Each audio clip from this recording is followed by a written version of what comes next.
हाँ जी, कैसे हो बच्चों? Very very good morning to all of you. बाकी बच्चे भी अपनी प्रेजेंस जाहिर करें। गुड मॉर्निंग बेटा प्रथम। आइए, आज ये चैप्टर खत्म है बस। अब बस इस चैप्टर में कुछ नहीं बचा, तो जरा निपटा देते हैं फटाफट से इस चैप्टर को, और फिर हम लोग अपना अलग चैप्टर स्टार्ट करेंगे। आइए निपटाते हैं इसको जल्दी से। एक बार ग्रुप में आप भी मैसेज डाल दो बेटा। क्लास स्टार्ट का मैं शुरू करता हूँ। Let's start. तो आज छोटी क्लास होगी हमारी, जल्दी से करते हैं इसको चैप्टर को, ताकि कल हम मंडे को ना एक नया चैप्टर स्टार्ट कर सकें। तो हमारा एक क्वेश्चन है बेटा, शेयर सरेंडर का। हमने पिछली क्लास में क्या देखा था? आइए जरा। इंटरनल रिकंस्ट्रक्शन के अंदर क्या कहा? इंटरनल रिकंस्ट्रक्शन ऑफ कंपनीज के अंदर, इस चैप्टर के अंदर दो पार्ट थे। न्यूमेरिकल्स में दो पार्ट थे। पहली स्कीम जिसका नाम था कैपिटल रिकंस्ट्रक्शन स्कीम, दूसरी स्कीम का नाम शेयर सरेंडर स्कीम। आइए जी, तो जो कैपिटल रिकंस्ट्रक्शन स्कीम है, इसमें जितने भी पॉइंट्स थे वो सारे के सारे हमारे शेयर सरेंडर स्कीम में तो मिलेंगे। मैंने आपसे बताया था।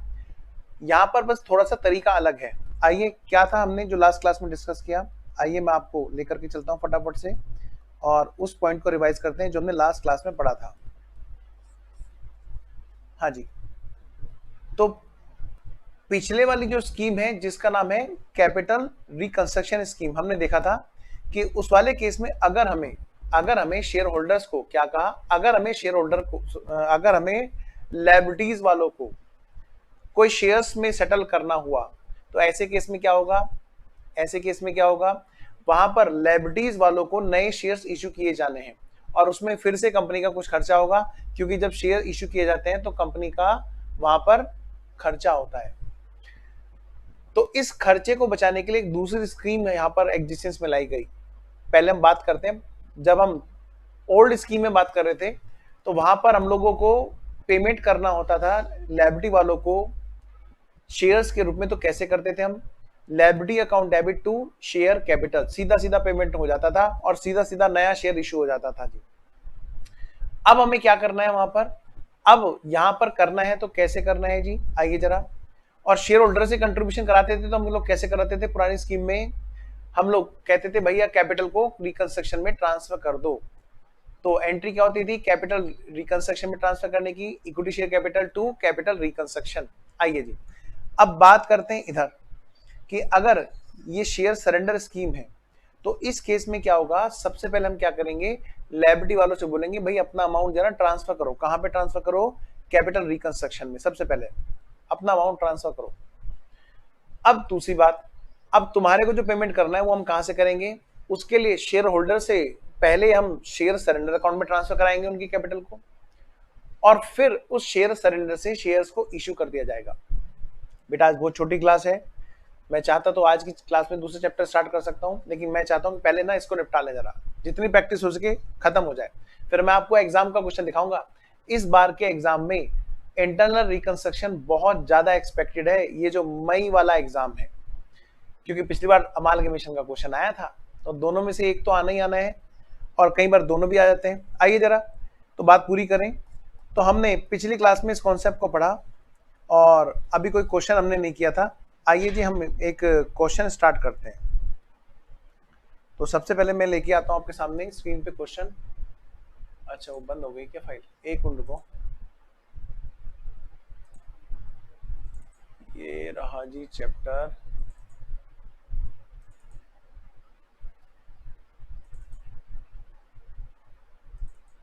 ये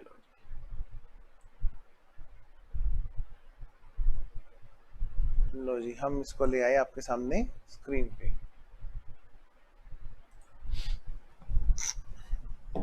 तो हमारा शेयर सरेंडर वाला एक क्वेश्चन है, और वो क्वेश्चन कौन सा है जी? आइए जरा एक बार देखें जरा। क्वेश्चन नंबर 8 पर आइए फटाफट से। और जो क्वेश्चन नंबर 8 है वही हमारा क्वेश्चन नंबर 24 है। तो बेटा रिपीट हो गया है थोड़ा सा, तो 24 या 8 एक ही बात है। अभी हम करने जा रहे हैं क्वेश्चन नंबर 8।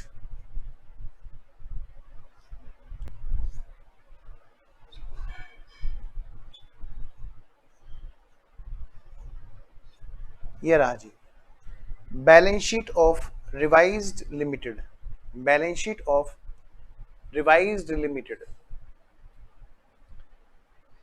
बेटा जो जो बच्चे हैं एक बार अपनी प्रेजेंस जाहिर करो। जैसे प्रथम ने बताया कि सर मैं तो आ गया हूं, एक बार प्लीज मुझे पता तो चले कौन कौन बच्चे आ गए हैं।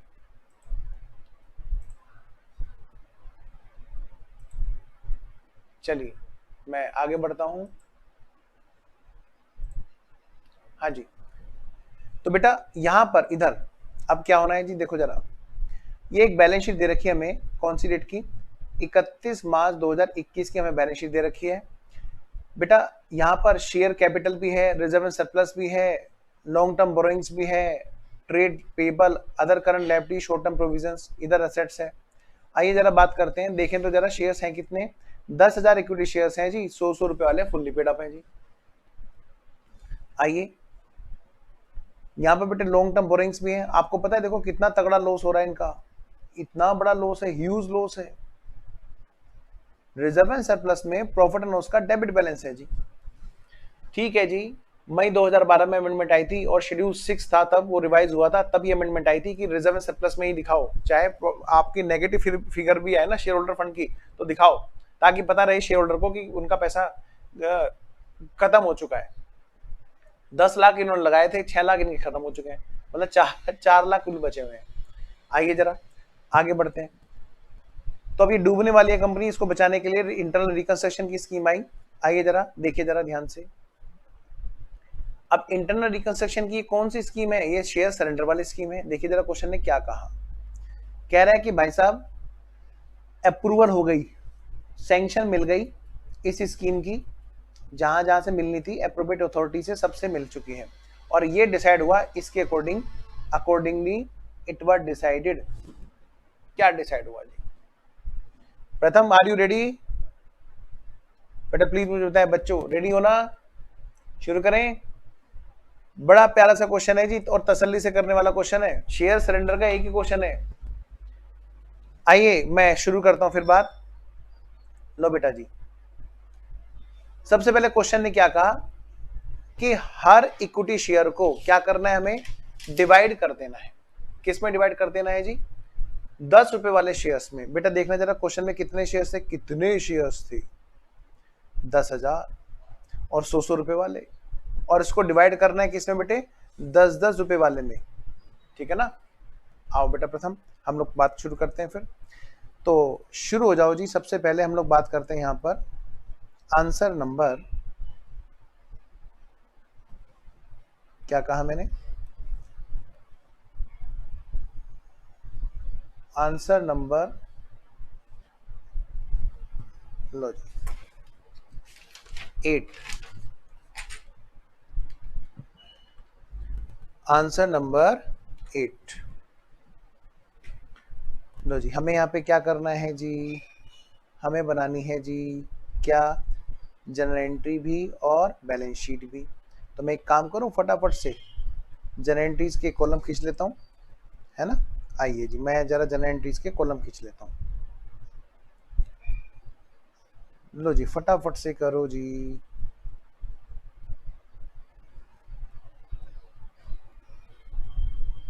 और हेडिंग डालो, क्या हेडिंग डालोगे जी,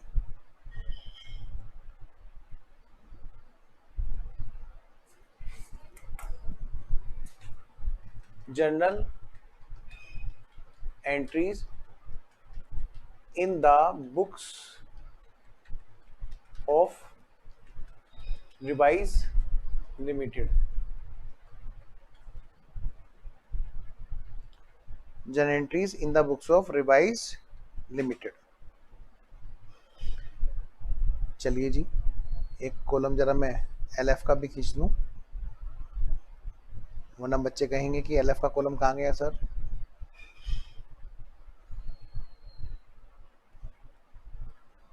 और इसको थोड़ा सा दूर कर लेता हूं मैं,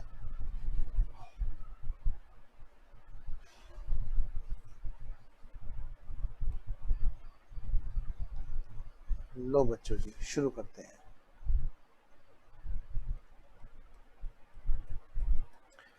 तो सबसे पहली एंट्री हमारी जो है एंट्री नंबर ए। एंट्री का नंबर क्या है बेटा? ए। चलिए क्या है सर बताओ? कह रहे हैं हर शेयर को डिवाइड कर दिया जाएगा, किसमें भाई? किसमें डिवाइड कर दिया जाएगा? 10-10 रुपए वाले इक्विटी शेयर्स में। तो बेटा तो इसका मतलब पहले तो ओल्ड इक्विटी शेयर कैपिटल लेके आओ, यानी कि इक्विटी शेयर कैपिटल जो पहले वाली है उसको वापस बुला लो। Equity share capital account debit. बेटे पुराने वाली जो कैपिटल है वो कितने शेयर्स हैं, उसमें कितने रुपए वाले हैं सर? उसमें ना, हाँ बताओ कितने हैं उसमें? हैं जी, उसमें हैं कितने के शेयर्स हैं जरा चेक करो। 10,000 शेयर्स हैं 100-100 रुपए वाले। तो बेटा सबसे पहले तो 10,000 शेयर्स को हम लोग वापस ले रहे हैं, आप इस बात को समझ लेना। और कितने कितने रुपए वाले हैं बेटा? वो 100-100 रुपए वाले, फुल्ली पेड अप। यानी कि 10 लाख रुपए की कैपिटल को सबसे पहले तो हमने वापस लिया, फिर हम उनको दे रहे हैं नई share capital to equity share capital, जो पता है बेटे कितने कितने रुपए वाली होगी? 10-10 रुपए वाली। तो बताओ कितने शेयर्स बनेंगे सर? डिवाइड कर दो सर 10 से 10 लाख को, यानी सर 1 लाख इक्विटी शेयर्स हैं जो बनेंगे, उसमें डिवाइड हो जाएगी इनटू 10 रुपए। इस तरह से ये 10 लाख रुपए की शेयर कैपिटल कन्वर्ट हो जाएगी। देखिए बेटा, being equity shares of 100 divided, sorry sub divided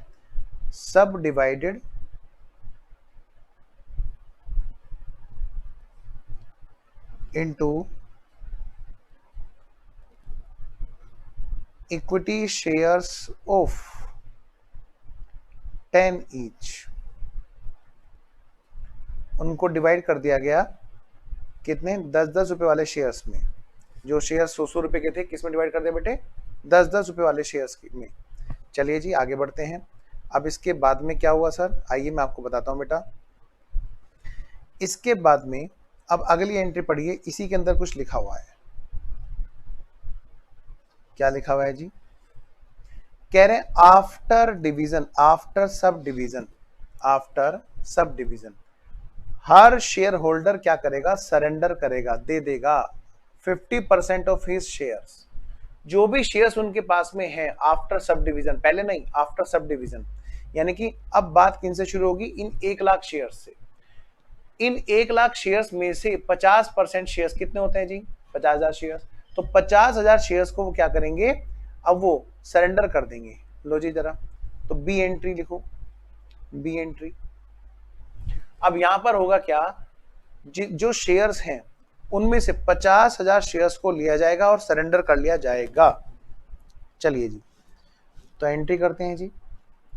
equity share capital account debit. Sir 50% हो गए सर, 50,000 शेयर्स हो गए सर, जो 10-10 रुपए वाले हैं। अब तो सर आफ्टर डिवीजन तो 10-10 के हैं ना। अच्छा, तो मतलब 5 लाख की कैपिटल को ट्रांसफर कर दिया गया कहां पर? इक्विटी शेयर सरेंडर अकाउंट में। Sir equity share surrender account लिखना चाहिए या खाली शेयर सरेंडर अकाउंट?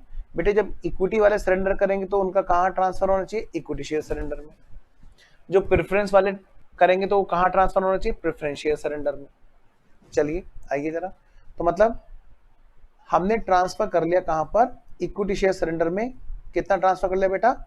आधे शेयर्स, 5 लाख रुपए के शेयर्स। कितने के? 5 लाख रुपए के। लिखिए जरा नरेशन। बीइंग 50% होल्डिंग, 50% होल्डिंग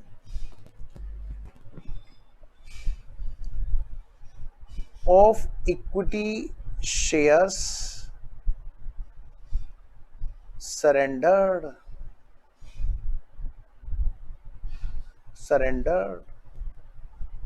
लो भाई 50% को उन्होंने क्या कर दिया? सरेंडर कर दिया जी। चलिए आगे बढ़ते हैं। सर अगर प्रेफरेंस वाले होते और वो सरेंडर करते तो बेटा फिर प्रेफरेंस शेयर सरेंडर अकाउंट खोलते। अभी तो हम इक्विटी शेयर सरेंडर अकाउंट खोलेंगे, क्यों? क्योंकि बेबी को बेस पसंद है? नहीं, क्योंकि इक्विटी का सरेंडर शेयर अकाउंट अलग और प्रेफरेंस का शेयर सरेंडर अकाउंट अलग होता है जी। चलिए आगे बढ़ते हैं, आगे बढ़ते हैं, सी एंट्री करते हैं। पढ़िए जरा, बताइए सर क्वेश्चन में क्या लिखा हुआ है सी पॉइंट पर, पढ़िए बेटा। आउट ऑफ शेयर सरेंडर्ड, ध्यान रखना, पहले इस बात को पूरा पढ़ो, बी वाली एंट्री को एक बार पूरा पढ़ो, देखो क्या लिखा था वहां पर। आफ्टर सब डिवीजन वो कर तो देंगे, किसके लिए कर रहे हैं वो? क्योंकि भाई वो बाद में ना रीइश्यू करेंगे डिबेंचर होल्डर को और ट्रेड पेबल को, जितने की जरूरत होगी उतने की। अब अगली बात में देखो क्वेश्चन ने क्या कहा, हालांकि उनके बारे में डिबेंचर होल्डर के बारे में बात यहाँ पे बताई गई है, अभी हम उस बात को कर ही नहीं रहे, बीच में बात आई यहाँ पर सी पॉइंट की, कह रहे out of share surrender 10,000 shares 10 rupees इस वाले कन्वर्ट कर दिए गए किसमें? 12% प्रेफरेंस शेयर्स में। ओ सर अब क्या होगा? मैंने कहा बेटे इक्विटी शेयर सरेंडर से तो इक्विटी शेयर इश्यू हो सकते हैं और प्रेफरेंस शेयर सरेंडर से प्रेफरेंस शेयर इश्यू हो सकते हैं, तो सबसे पहले हमें इक्विटी शेयर सरेंडर का नाम प्रेफरेंस शेयर सरेंडर करना पड़ेगा। ये बात हमारे स्टडी मैट में क्वेश्चंस में लिखी हुई नहीं है, लेकिन ये बात हमें फॉलो करनी है एग्जाम के हिसाब से, ठीक है? क्या कहा मैंने, ध्यान से सुनो, इसी बात के पैसे, वरना आप भी स्टडी मैट जैसे हैं। क्या बेटा? इक्विटी शेयर सरेंडर से इक्विटी शेयर इश्यू हो सकते हैं, प्रेफरेंस शेयर्स नहीं। प्रेफरेंस शेयर सरेंडर से प्रेफरेंस शेयर्स इश्यू हो सकते हैं, यानी कि जो टब हमने बनाया था कहां पर? आइए सर बताइए। मैंने कहा देखो पिछली क्लास में मैंने आपसे क्या कहा था कि एक टब तो इनके नाम का बना हुआ है, किनका? इक्विटी वालों के नाम का, दूसरा बना हुआ है प्रेफरेंस शेयर्स के नाम का, जो इधर वाला है उसका नाम क्या है? आइए मैं इसको बात करूं, थोड़ा सा यहाँ पे लिख के बात करता हूं दोबारा से। हाँ सर बताओ, देखो बेटा ध्यान से, ये कौन लोग हैं और ये कौन लोग हैं?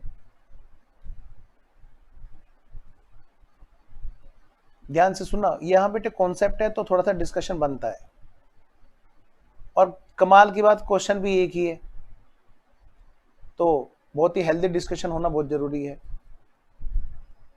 ठीक है सर, आप कराओ सर।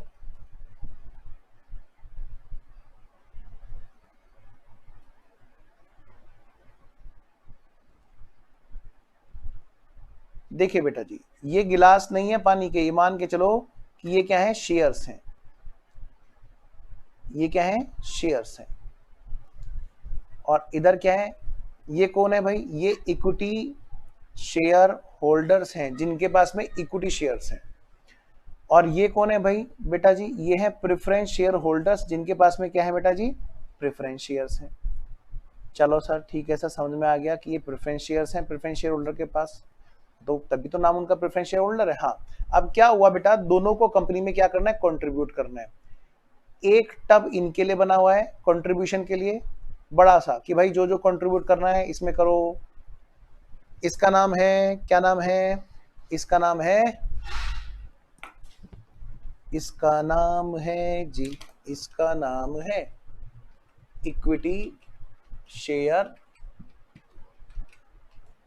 Surrender account. क्या है बोलो? इसका नाम है बेटा इक्विटी शेयर सरेंडर अकाउंट। अच्छा सर, और उधर की मैं बात करता हूं तो इधर भी एक टब बना हुआ है कंट्रीब्यूशन के लिए। ये किन के लिए है? जिनको, जो प्रेफरेंस वाले जब सरेंडर करना चाहते हैं, बहुत कम करते हैं हालांकि वो, कोई बात नहीं, करेंगे तो कहां जाएगा? वो अपना अलग टब मेंटेन करेंगे, प्रेफरेंस शेयर सरेंडर अकाउंट। अब इस वाले क्वेश्चन में ध्यान से सुनना मेरी बात को, जब भी इक्विटी वाले सरेंडर करेंगे तो वो क्या करेंगे? शेयर्स को यहां पर ट्रांसफर कर देंगे, अपने शेयर्स को, और जब प्रेफरेंस वाले ट्रांसफर करेंगे तो वो कहां ट्रांसफर कर देंगे? वो यहां पर ट्रांसफर कर देंगे। फिर जब क्रेडिटर्स को या लायबिलिटी वालों को, ये बेटे लायबिलिटी है ये बेटा लायबिलिटी है, ध्यान से सुनना मेरी बात को, अगर बेटे लायबिलिटी वालों से बोला गया कि भाई आप सबको कंट्रीब्यूट करना है, ये क्या है हमारा? ये है हमारा कैपिटल रिकंस्ट्रक्शन अकाउंट। क्या है बोलो? Capital reconstruction account.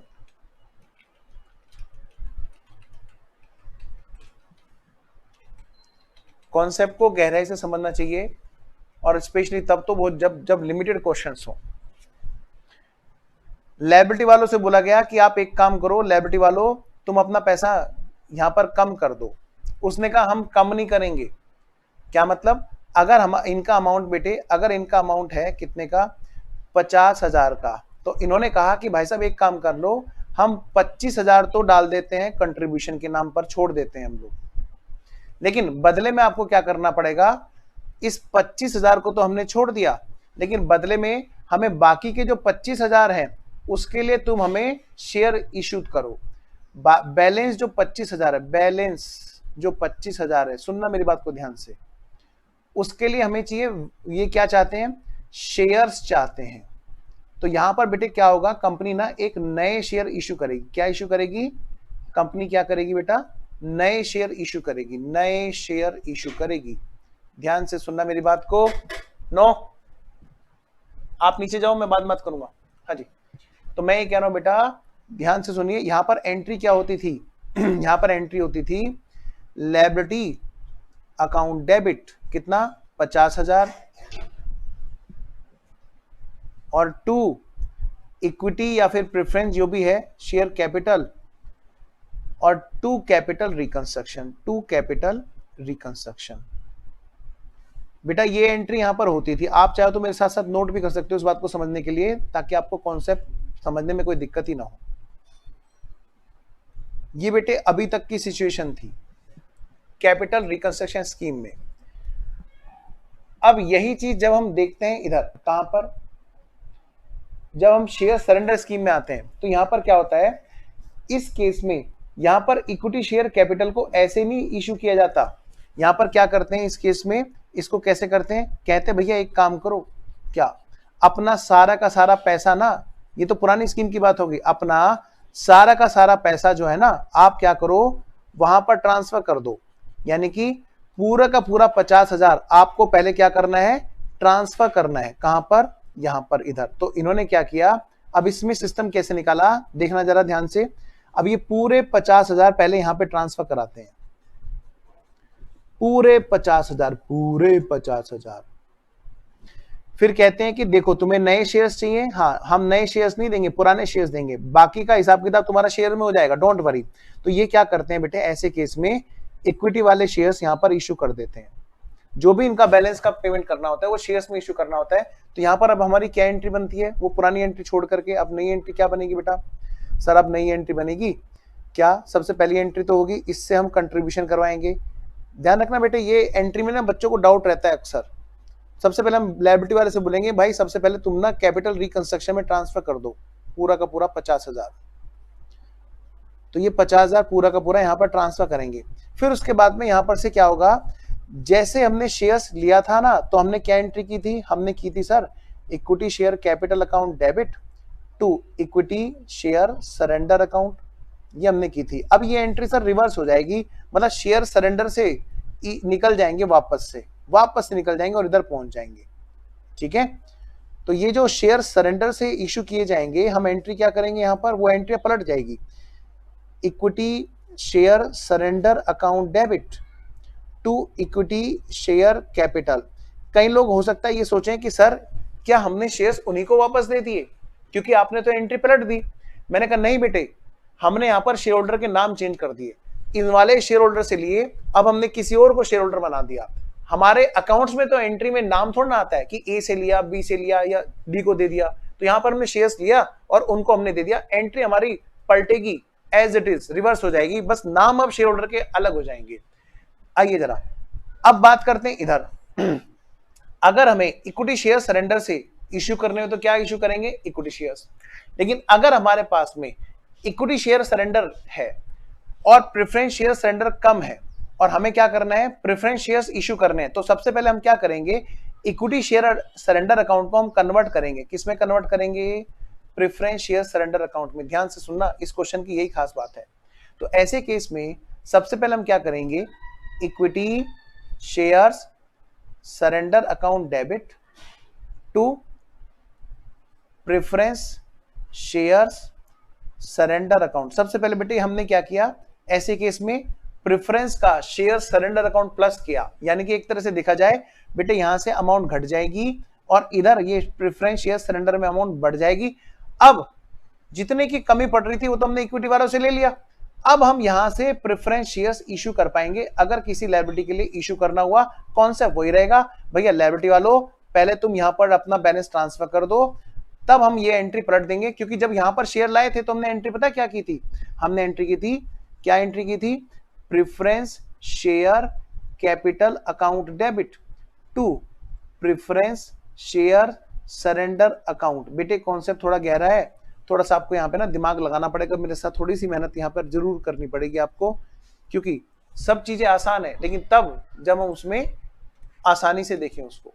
ठीक है, तो ध्यान से सुनना मेरी बात को, मैं जो यहाँ पर कह रहा हूँ एक ही क्वेश्चन में बहुत सारे अच्छे अच्छे पॉइंट डलेंगे तो आपको समझना जरूरी होगा। यहाँ पर क्या बताओ सर, अब यहाँ पर बात आई हमारी क्या कि अगर हमें प्रेफरेंस शेयर सरेंडर जो हमने कराए थे वो तो इश्यू करने हैं, हमें और एक्स्ट्रा करने हैं प्रेफरेंस शेयर्स इशू, और हमारे पास प्रेफरेंस शेयर सरेंडर कम पड़ रहा है, तो ऐसे केस में हम इक्विटी शेयर सरेंडर को पहले प्रेफरेंस शेयर सरेंडर में ट्रांसफर करेंगे, फिर यहां से एंट्री घूमेगी preference share surrender account debit to preference share capital account. पहले मुझे ये बताओ बेटे ये बात समझ में आ गई कि नहीं, प्रथम प्लीज मुझे बताओ बेटा ये बात समझ में आ गई कि नहीं। एक ही क्वेश्चन है असाइनमेंट में, मैं कोई कॉम्प्रोमाइज नहीं चाहता, जरा सा भी लेजीनेस नहीं होनी चाहिए उसमें, अच्छे से करना है एकदम तसल्ली से। आइए मैं आगे बढ़ता हूं बेटे, अब इस क्वेश्चन की मैं बताऊं, यहां पर हमारे पास में प्रेफरेंस शेयर सरेंडर है ही नहीं। क्या कहा मैंने, प्रेफरेंस शेयर सरेंडर है ही नहीं, मैं रिपीट कर रहा हूं वर्ड्स को, प्रेफरेंस शेयर सरेंडर तो यहां पर है ही नहीं। और जब प्रेफरेंस शेयर सरेंडर नहीं है, प्रेफरेंस शेयर सरेंडर नहीं है और इशू करने हैं प्रेफरेंस शेयर्स, ठीक है, इस क्वेश्चन में देखो क्या कहा, आउट ऑफ सरेंडर शेयर्स, जब सरेंडर करवाए थे तो बेटा इक्विटी शेयर सरेंडर करवाए थे क्योंकि क्वेश्चन में थे ही इक्विटी, कह रहे 10,000 इंटू 10 जो शेयर्स है उनको कन्वर्ट कर देंगे किसमें, प्रेफरेंस शेयर्स में। तो बेटे सबसे पहले स्टडी मेट में यहां पर एक एंट्री जो कवर नहीं की गई है वो हमें करनी होगी एग्जाम के हिसाब से। क्या सर बताओ, पढ़िए जरा दोबारा से पढ़िए, C entry out of surrender shares, वो क्या कर रहे हैं, प्रेफरेंस शेयर इश्यू कर रहे हैं। लो जी, तो सबसे पहले हम यहां पर एंट्री क्या करेंगे, equity share surrender account debit to, क्या नाम है इनका, 12%, 12% प्रेफरेंस शेयर सरेंडर अकाउंट। सबसे पहले उतनी अमाउंट को हम प्रेफरेंस शेयर सरेंडर में कन्वर्ट करेंगे क्योंकि इस क्वेश्चन में प्रेफरेंस शेयर सरेंडर है ही नहीं। कितने इशू करने हैं जी, 10,000, 10-10 वाले इशू करने हैं जी, मतलब सीधी सी बात है बेटे 1 लाख के। हाँ तो ठीक है करो आओ, लो बेटा, तो सबसे पहले हम यहाँ पे करेंगे 1 लाख रुपए की अमाउंट को हम ट्रांसफर कर देंगे प्रेफरेंस शेयर सरेंडर अकाउंट में। देखो being shares surrender account transferred from equity share surrender account to 12% preference shares surrender account. सबसे पहले तो ये बात है जी, कर लिया हमने शिफ्ट। अब देखो क्वेश्चन ने क्या कहा, अब क्वेश्चन ने कहा कि भाई साहब ये जो है ना, देखो ध्यान से अगली लाइन को भी साथ साथ पढ़ना जरूरी है, आपका इन दोनों पॉइंट को एक साथ पढ़ना जरूरी है।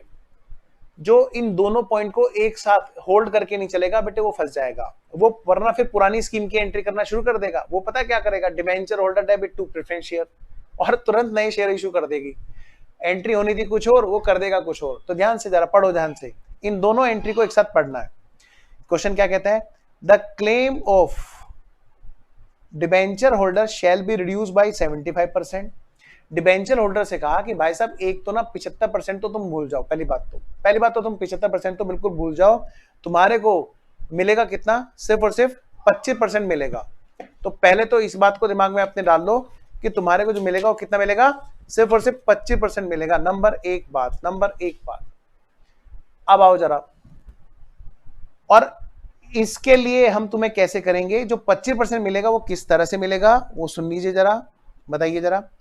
75% जो तुम भूल रहे हो उसके बदले हम तुम्हें क्या देंगे, तुम्हारे को प्रेफरेंस शेयर इश्यू करेंगे 1 लाख रुपए के, जो अभी अभी हमने कन्वर्ट किए हैं यहां वाले, ये वाले। तो इसका मतलब अगर बच्चे ने ध्यान नहीं दिया तो वो यहां पर 2-2 बार शेयर इश्यू करने की एंट्री कर सकता है। मैं रिपीट कर रहा हूं बात को, डिबेंचर होल्डर से 75% छुड़वा लिए हमने।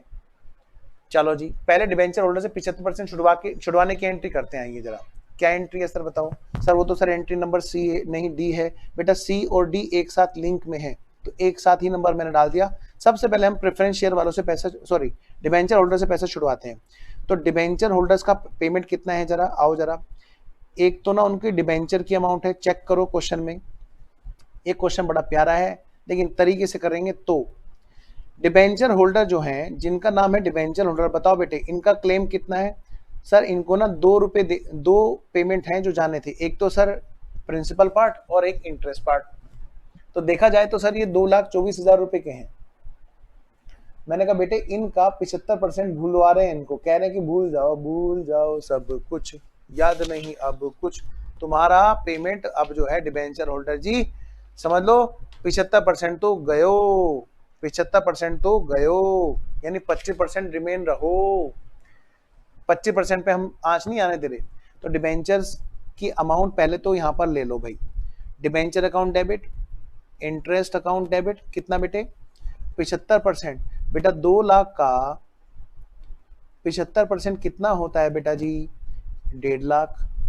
24,000 जो इंटरेस्ट दे रखा है उसका 75% कितना होता है बेटा जी, सर वो होता है 3/4, 4×6 = 24, 18,000 रुपए।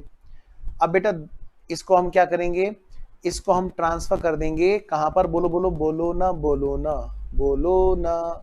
सर हम इसको ट्रांसफर कर देंगे कैपिटल रिकंस्ट्रक्शन में, तभी तो बात बनेगी भूलने की। लायबिलिटी वालों से बोलेंगे कि भाई इनको पहले भूल जाओ, तुम भूल जाओ सब कुछ, नहीं 75% बोलो, सब कुछ मत भूलो। तो हमने जी इनका क्लेम घटवा दिया, being 75% claim of debentures holders reduced. सबसे पहली बात तो बेटे उनका क्लेम घट गया है। सबसे पहली और सबसे ज्यादा इंपॉर्टेंट बात, उनका 75% क्लेम हमने घटवा दिया है। अब मैं इसको शेयर इशू करना चाहता हूं, अब मैं इसको शेयर इशू करना चाहता हूं। क्वेश्चन ने मुझसे बोला, क्या कहा कि इसके लिए ना 75% घटाने के लिए, यानी बेटे 25% अभी बैलेंस शीट में आएगा। दोबारा से पढ़िए, कहते हैं क्या, इन कंसिडरेशन हम ना वो क्या रिसीव करेंगे, प्रेफरेंस शेयर रिसीव करेंगे, वो ही वाले which are converted out of share surrender. यानी कि अब यहां पर जो अगली एंट्री होगी, ध्यान से बेटे, हमने इक्विटी शेयर सरेंडर को ट्रांसफर कर लिया प्रेफरेंस शेयर सरेंडर में। अब मैं प्रेफरेंस शेयर सरेंडर को डेबिट करने जा रहा हूं। क्या करने जा रहा हूं, अब मैं प्रेफरेंस शेयर सरेंडर को डेबिट करने जा रहा हूं। 12% preference share surrender account debit 1 lakh रुपए। क्या कहा मैंने बेटा, 1 लाख रुपए।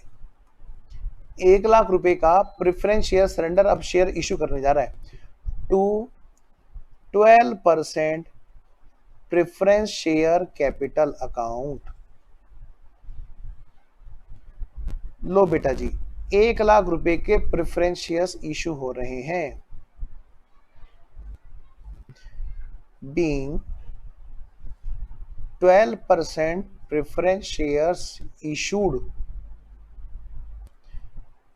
to debenture holders. Debenture holders, हमने डिबेंचर होल्डर्स को प्रेफरेंस शेयर्स इशू किए।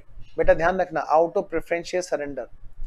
तो ऐसा ना हो बच्चे, ऐसा ना हो जैसे स्टडी मेट में कर रखा है कि इक्विटी शेयर सरेंडर टू फटाक फटाक फटाक फटाक। हालांकि उन्होंने नाम इसीलिए नहीं लिखा इक्विटी, सिर्फ शेयर सरेंडर मेंटेन किया है। आपको ऐसे करना है जैसे मैं करा रहा हूं।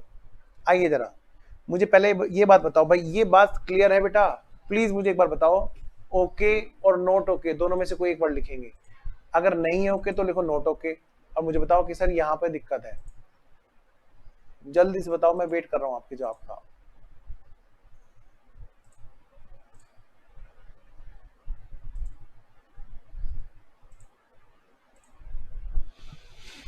क्लियर है बेटा? जल्दी बोलो।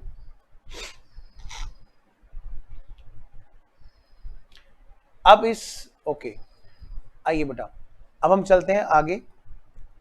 तो अब इसके बाद में बेटे अगली एंट्रियां देखिए जरा। सर 25% का क्या हुआ? आपके दिमाग में हो सकता है ना डाउट है बेटे, 25% के बारे में कोई बात ही नहीं कही, यानी कि 25% तो रिमेन रहा बैलेंस शीट में, है ना? आइए जरा देखिए जरा अब क्वेश्चन क्या कहता है आगे। अब अगला पॉइंट है हमारा ये, मतलब मैं कह सकता हूं हमारे यहां से लेके यहां तक का पॉइंट कवर हो चुके हैं।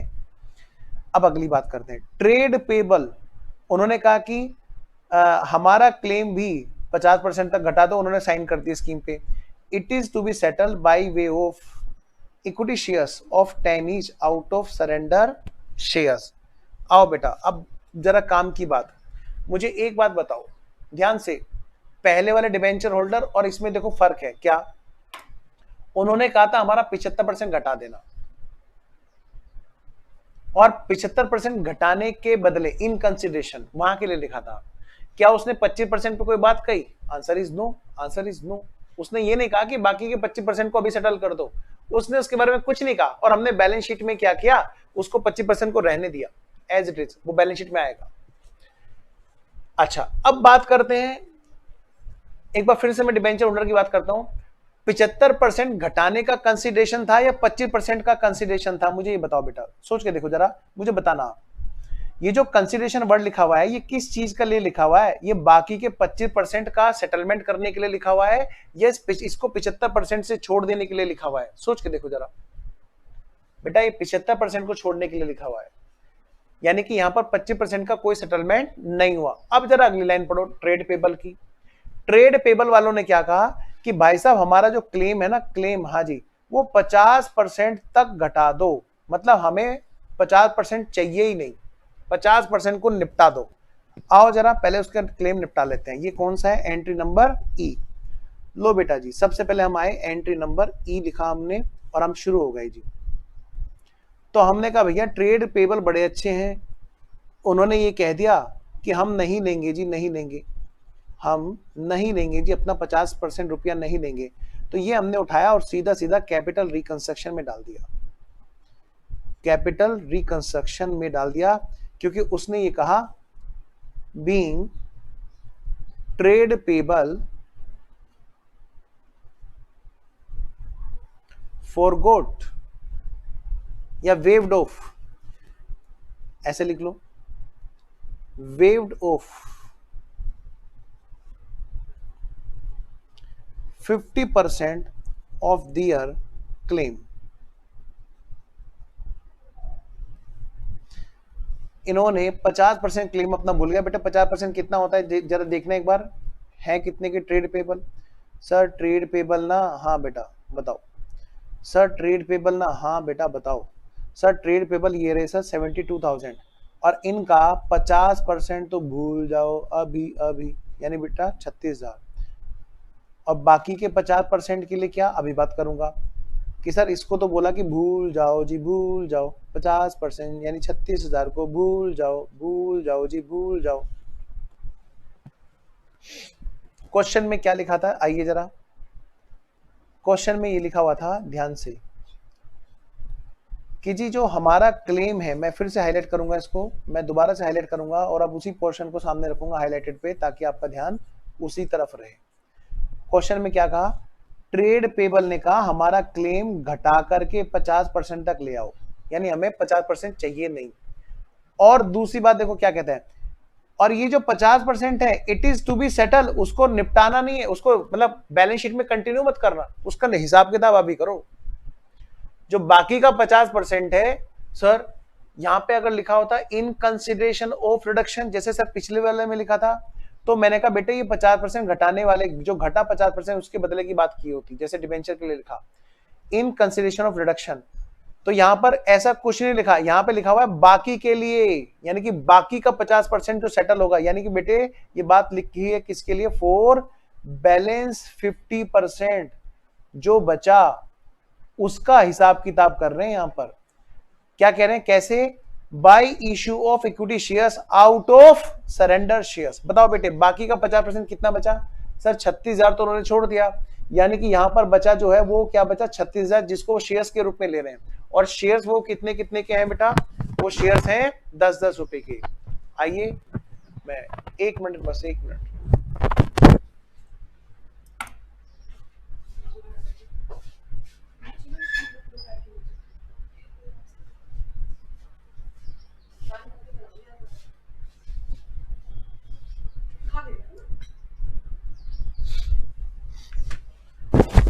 हाँ जी,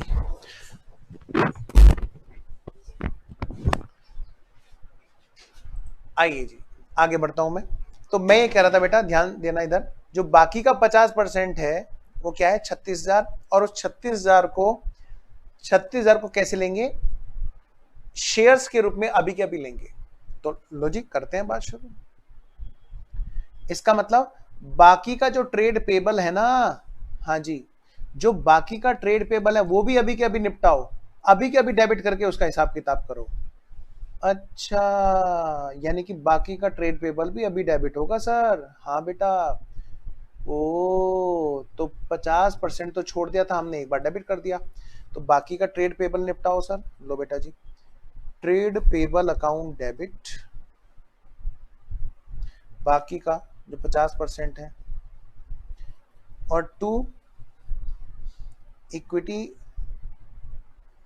रुको अब इसको कैसे करेंगे, इनका सेटलमेंट होना है ना, हाँ तो बताओ बेटे सेटलमेंट का क्या तरीका है। सर आपने ये बताया था कि लायबिलिटी वालों को अगर हम सरेंडर शेयर इशू करेंगे तो हम उनसे कहेंगे पहले तुम एक काम करो, कैपिटल रिकंस्ट्रक्शन में डालो, पहले कैपिटल रिकंस्ट्रक्शन में डालो, फिर हम तुम्हें शेयर सरेंडर से इशू करके देंगे।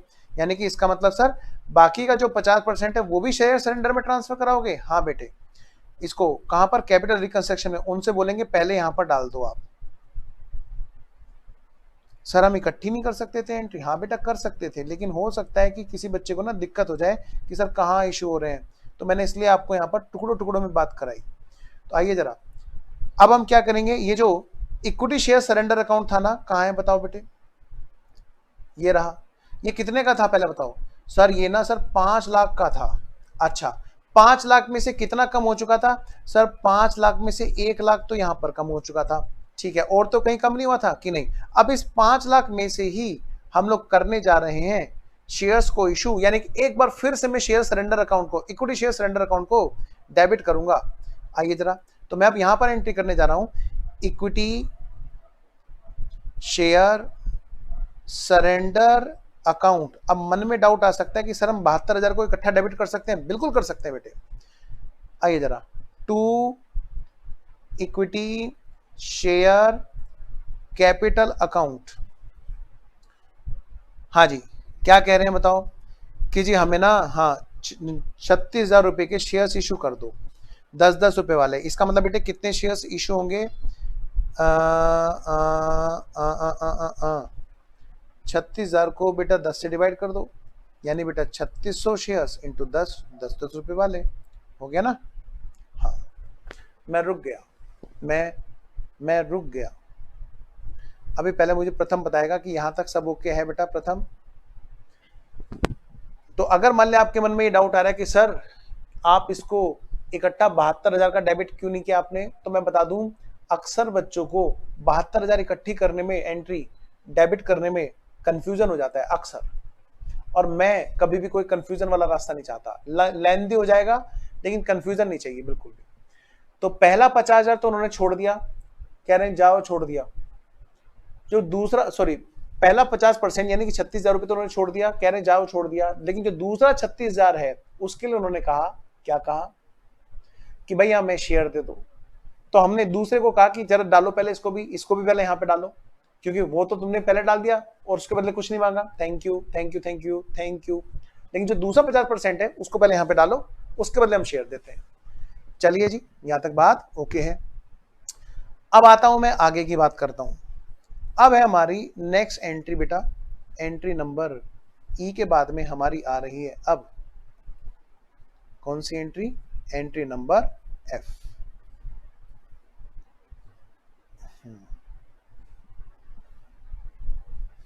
आइए बेटा जी अब हम करते हैं एंट्री नंबर एफ, और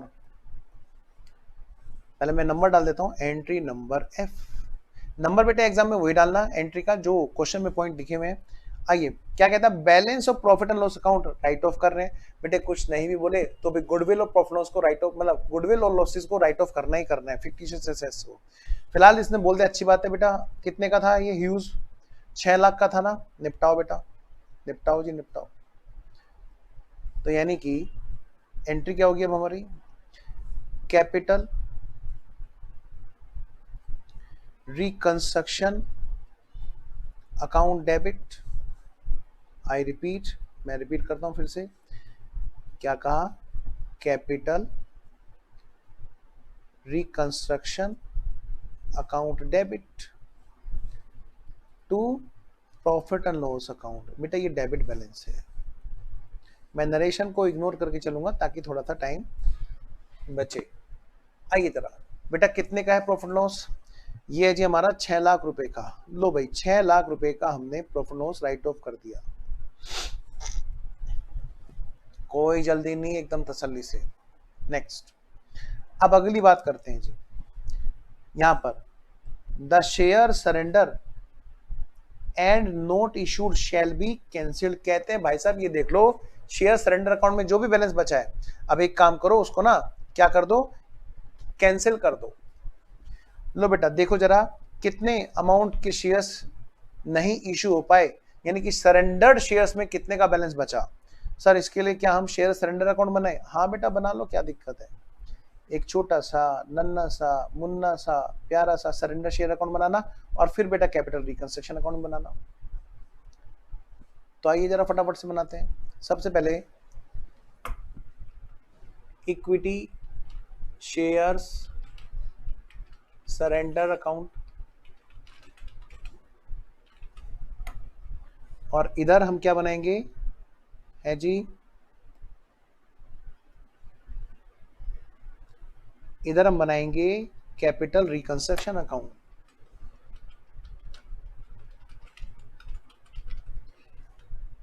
एक काम करें क्या, पहले आप बनाओ फटाफट से, तो मैं आपके लिए फुल स्क्रीन कर रहा हूं, फटाफट से आप बनाओ जी जल्दी से, मैं पहले आपको मौका दे रहा हूं 1 मिनट के लिए, गिनती के 1 मिनट के लिए।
Done.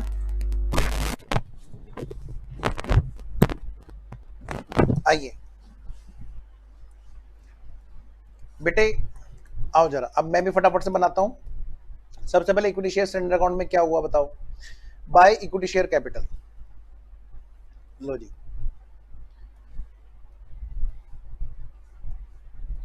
Bye equity share capital 5 lakh रुपए की। फिर इक्विटी शेयर सरेंडर अकाउंट से क्या निकल के आया जी, आइए जरा, preference share surrender to 12% preference shares surrender account, कितना, 1 लाख रुपए। फिर इसके बाद में आगे क्या हुआ जी, फिर बाद में हुआ जी, देखो प्रेफरेंस शेयर सरेंडर तो खत्म हो चुका है, और इक्विटी शेयर सरेंडर यहां पर भी हुए जी, कितने, 36,000 के। बस फिर नहीं हुआ कुछ, लो जी, टू इक्विटी शेयर कैपिटल, कितना बेटा, 36,000। तो जो यहां पर बैलेंस बचा है, जो यहां पर बैलेंस बचा है वो कितने रुपए का है जी, कि सर टोटल तो था सर 5 लाख रुपए का। अच्छा बेटा 5 लाख रुपए में से ना, 5 लाख रुपए में से 1,36,000 रुपए गए, तो बच गया कितना, 3,64,000। बेटे इसको कहां ट्रांसफर करेंगे, कैंसिल कर देंगे। बेटे कैंसिल कैसे कर देंगे, कैपिटल रिकंस्ट्रक्शन में भेज देंगे। जो भी बैलेंस होगा यहां पर वो कहां ट्रांसफर कर देंगे, कैपिटल रिकंस्ट्रक्शन में। आइए जरा इस बात की हम जनरल एंट्री करें पहले।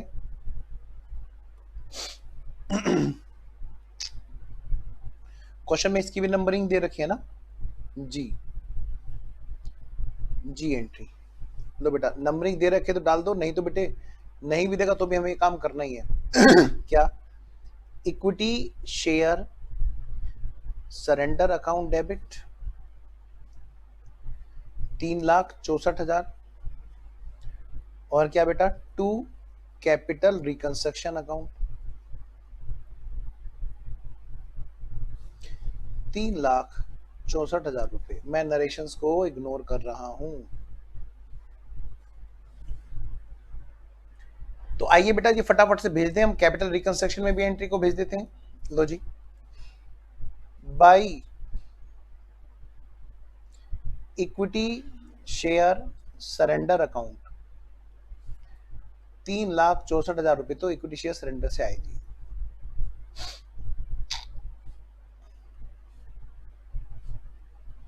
आइए जरा आगे बढ़ते हैं। सबसे पहले ये चेक करते हैं कि बैलेंस शीट में कोई और फिक्टिशियस असेट्स तो नहीं है, और इंटेंजिबल एसेट्स में गुडविल और पेटेंट कहीं अकेले तो नहीं है।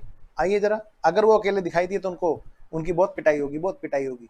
आइए जरा, सबसे पहले हम देखते हैं कि रिजर्व एंड सरप्लस में कोई पॉजिटिव बैलेंस है क्या, सिक्योरिटी प्रीमियम के अलावा। नहीं सर इसमें तो नहीं है।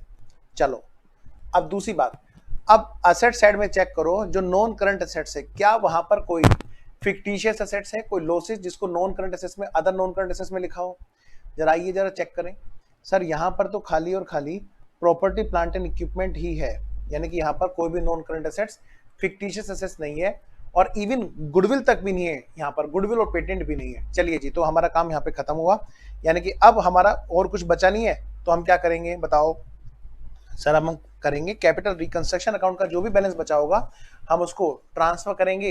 डेबिट होगा तो कहां पे ट्रांसफर करेंगे, क्रेडिट होगा तो कहां पे ट्रांसफर करेंगे। ध्यान से सुनिएगा, डेबिट बैलेंस वैसे बचेगा नहीं, वैसे डेबिट बैलेंस बचेगा नहीं, लेकिन अगर क्रेडिट हुआ तो कैपिटल रिजर्व में जाएगा। आइए, मैंने आपको शुरू में याद है एक पेज छुटवा रखा, तो मैंने कहा था बाद में मैं आपको दिखाऊंगा यहाँ पर एंट्रीज के लिए, तो मैंने आपको यहाँ पर एक पेज छुटवा रखा है, आपको शायद याद हो।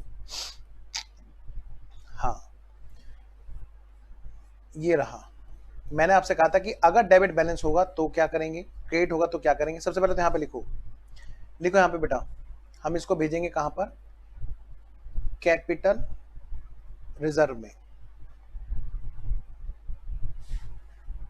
वैसे तो डेबिट बचेगा नहीं, वैसे तो डेबिट बचेगा नहीं, स्टिल फिर भी अगर बच जाए तो हम इसको बेटे गुडविल में ट्रांसफर करते हैं। कहां पर? गुडविल में। क्योंकि बेटे लॉस नाम की चीज तो बैलेंस शीट में रहेगी नहीं। लॉस नाम की चीज अब बैलेंस शीट में नहीं रहेगी, ध्यान रखना, क्योंकि लॉस को तो राइट ऑफ करने का मेन पर्पस था फिक्टिशियस एसेट्स को। यहां पर लिख लो, इससे ऊपर वाली एंट्री में कह रहे हैं रिजर्व एंड सरप्लस में जो भी बैलेंस दिखाई दे, प्रॉफिट का, लॉस का, सब भेज दो कहां पे? कैपिटल रिकंस्ट्रक्शन में। यहां पे लिख लो एक छोटा सा नोट। एक छोटा सा नोट लिखो यहां पे जल्दी से, एक नोट लिखो यहां पे, note. Security premium will be transfer, नहीं, will not be transfer.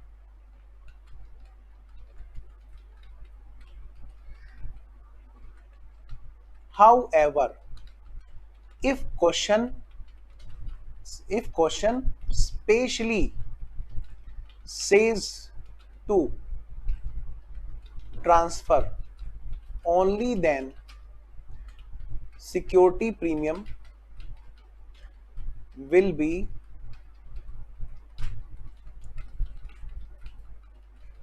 transferred to capital reconstruction account.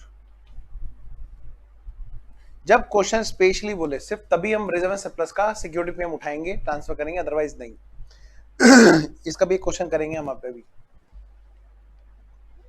तो जी हमारी बात यहां तक पूरी हुई, नोट कर लिया हमने।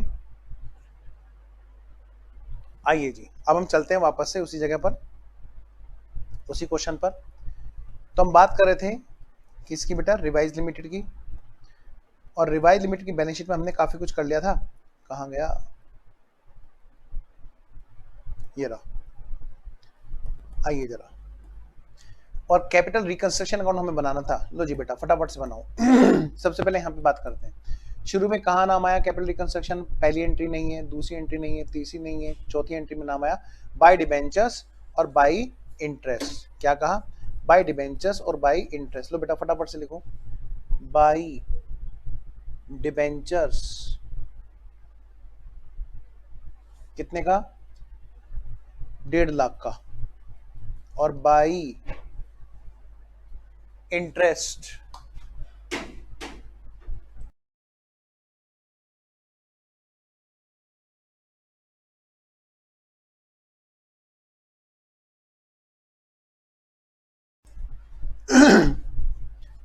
Bye interest 24,000। नेक्स्ट, और देखो बेटा यहाँ पे क्या है, चेक करो। अच्छा 24 नहीं 18 है भाई, वो एक तो वो 18 को ठीक करना, फिर ट्रेड पेबल को लिखना। आइए जरा, ये यहाँ पर 18 है भाई, 24 नहीं, 18,000, क्योंकि 75% की बात थी ना। और यहीं पर ही बेटे ट्रेड पेबल। अब बेटा मैं इकट्ठा लिख दूं ट्रेड पेबल या दो बार लिखूं 36? अब तो समझ सकते हो ना, सीधा लिख दिया मैंने 72,000। फिर देखो बेटा और क्या एंट्री है कैपिटल रिकंस्ट्रक्शन की, ये 2 बार 36 हुआ, मतलब मैंने इकट्ठा 72 लिख दिया। Capital reconstruction account debit to profit and loss 6 lakh रुपए। टू प्रॉफिट एंड लॉस कितना बेटा? 6 लाख रुपए। और फिर आगे बात करते हैं जी, क्या? Equity share surrender to capital reconstruction by, कर दिया ना ये तो हमने कर दिया जी, 3,64,000 तो हमने कर दिया जी। बेटा देखना और कोई एंट्री तो नहीं रही, नहीं। तो बेटा जी इसका टोटल लगाओ सबसे पहले तो, और किधर का ज्यादा आ रहा है चेक करना। 1,50,000 प्लस 18,000 प्लस 72,000 प्लस 3,64,000 कितना हो गया? यह आ गया जी 6,04,000। बेटा इधर की तरफ बैलेंस है, क्रेडिट बैलेंस है, तो मैं कह सकता हूं ये कहां गया हमारा? Capital reserve to capital reserve. 4,000 रुपए कहां ट्रांसफर हो जाएंगे बेटा? कैपिटल रिजर्व में। तो मैं रुक गया जी। अब इस बात की जनरेंटी करनी है जी। बेटा एक बार मुझे लिख के बताना क्लियर है कि नहीं। एच नंबर अब इस बात की एंट्री होगी, capital reconstruction account debit to capital reserve 4,000 रुपये। इसका मतलब पता है क्या है, हमने लोगों से थोड़ा सा ज्यादा कंट्रीब्यूशन करवा लिया। ये कुछ इस तरह की कहानी है जैसे बचपन में यार दोस्त मिलकर के पार्टी कर रहे हैं और पार्टी के लिए सबने क्या किया, पैसा इकट्ठा किया, थोड़ा थोड़ा कंट्रीब्यूट किया और फिर वो कंट्रीब्यूशन बाद में थोड़ा सा बच गया। हमने कहा भाई साहब ये तो फायदा हो गया। प्रथम बेटा बताना एक बार क्लियर है, बाकी बच्चे भी अगर कोई हो ऑनलाइन तो मुझे प्लीज बताओ जल्दी से। आज तो भाई बच्चे पता नहीं कहाँ गए।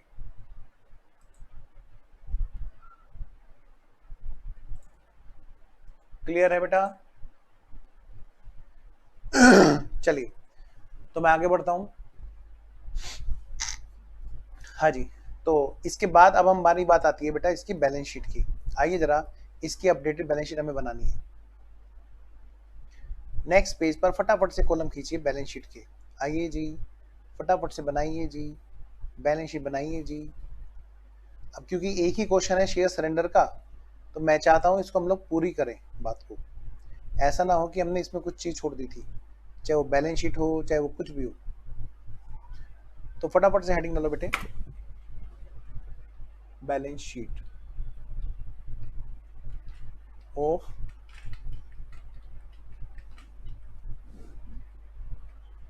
Revise limited as at. तो भाई बैलेंस शीट हमारी जो बन रही है रिवाइज लिमिटेड की एज एट 31 मार्च के बाद में बेटा जो अगली डेट है उस पर बन रही है हमारी 1 अप्रैल 2021। ब्रैकेट में लिख लेना एंड रिड्यूस्ड। ओके बेटा प्रथम ये वर्ड जरूर लिखना, इससे पता चलता है कि भाई कंपनी जो है इंटरनली अभी इंटरनल रिकंस्ट्रक्शन करके हटी है। ठीक है ना बेटा? चलिए जी शुरू करते हैं फिर।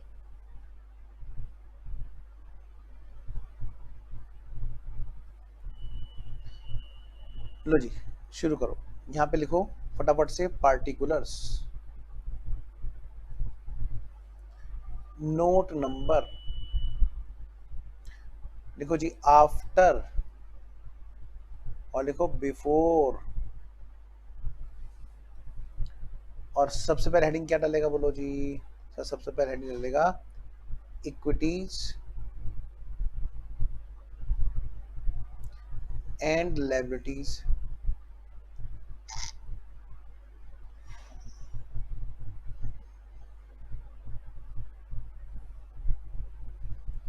और यहां पर ए शेयर होल्डर्स फंड्स,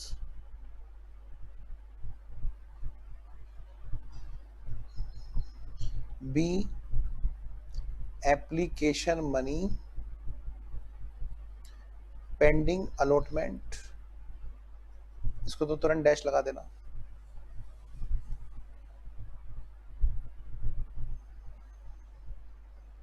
फिर बात आई किसकी? C point. ये किस चीज का होगा जी? सी नॉन करंट लायबिलिटीज बेटा। D point current liabilities.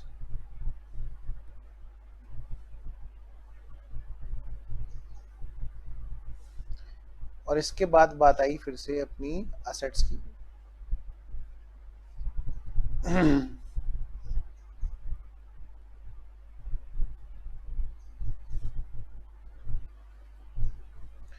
और सबसे पहला पॉइंट आया अपना नॉन करंट एसेट्स। बेटा फ्लो हमेशा प्रैक्टिस में एक ही जैसा रखना। जब आप सेम तरीका रखोगे तो आपकी पहले से आदत स्ट्रॉन्ग बन जाएगी कि हाँ भाई हमें एग्जाम में जाते काम कैसे करना है। और जिस बच्चे ने फ्लो बीच में चेंज किया तो थोड़ा सा दिक्कत में आ जाता है।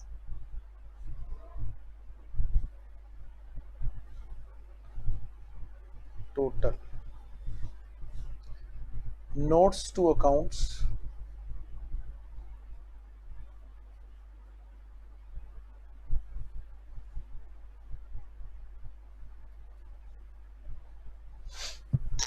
तो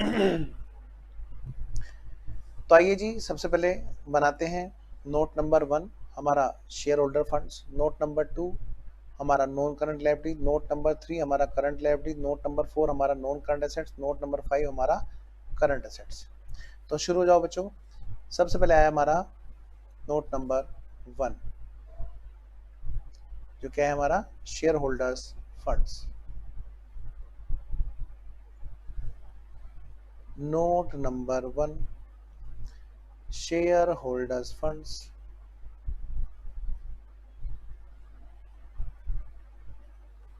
बेटा सबसे पहले यहाँ पे क्या है बताओ, शेयर कैपिटल, और फिर क्या बोलो यहाँ पर रिजर्व एंड सरप्लस। आइए जी, तो पहले तो ना पुराने वाली फिगर लिखना शुरू कर दो तुरंत के तुरंत। जैसे यहाँ पर क्या है जी, इक्विटी शेयर कैपिटल है जी, पहले में प्रेफरेंस नहीं थी, ध्यान देना।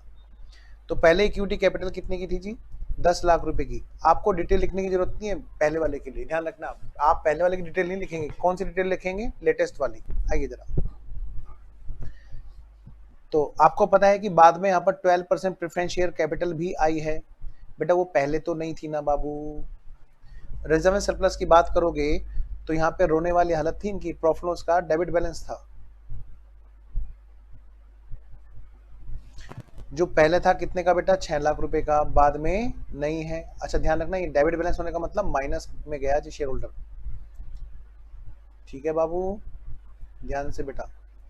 और आपको पता है कि बैलेंस शीट में बाद में क्या आया बेटा, कैपिटल रिजर्व आ गया था जो पहले नहीं था। ये बचा कितने का है, 4,000 रुपए का। आइए जरा फिर पूरी बात कर लेते हैं, जब इतनी बात कर ही ली थी बेटा। 4 लाख का शेयर होल्डर फंड्स पहले था, नेट करने के बाद देखा। इक्विटी शेयर कैपिटल की मैं बात करूं तो इक्विटी शेयर कैपिटल हमारे किस किस जगह पर इशू हुई है, जरा सबका टोटल कर लो और देखो कितने शेयर्स इशू हुए, चेक करें। आइए देखिए जी, इक्विटी शेयर कैपिटल पहली बात तो यहां पर चेंज हो गई, 10 लाख की रही, पहले 5 लाख की कैपिटल यहाँ पे कम हो गई, मतलब बेटे कितने शेयर्स हो गए बेटा, 50,000। 50,000 शेयर्स कम हो गए 1 लाख में से, ध्यान रखना। अब आप इसको कंसिडर करके चलेंगे, इसको, इस वाली कैपिटल को, इन नंबर ऑफ शेयर्स को कंसिडर करके चलेंगे। बच्चा गलती करेगा, गाना भी नहीं गाएगा, दिल गलती कर बैठा है, अगर उसने पहले वाले शेयर्स को काउंट करके चला। शेयर्स चेंज हो चुके थे हमारे, तो 1 लाख शेयर्स कायदे से हमारे यहाँ पर थे। अच्छा फिर सर तो क्या इसको प्री वाली बैलेंस शीट में नहीं लिखना चाहिए, नहीं बेटे, पिछले साल की बैलेंस शीट तो बन चुकी थी, तो वो फिगर चेंज नहीं करते हम लोग, वो एज इट इज रहेगी, डिटेल एज इट इज रहेगी। आइए जरा, तो कुल मिलाकर बात है कि 50,000 शेयर्स तो यहाँ पर कम हो गए। अच्छा अब आगे देखते हैं, और देखो बेटे इक्विटी शेयर कैपिटल कहाँ घटी बढ़ी, ये आ गए जी, 3600 शेयर्स यहाँ पे आ गए, इश्यू हो गए फिर से। तो 50 3600 कितने हो गए, 53,600। और कहीं इक्विटी शेयर कैपिटल की बात हुई, नहीं हुई जी।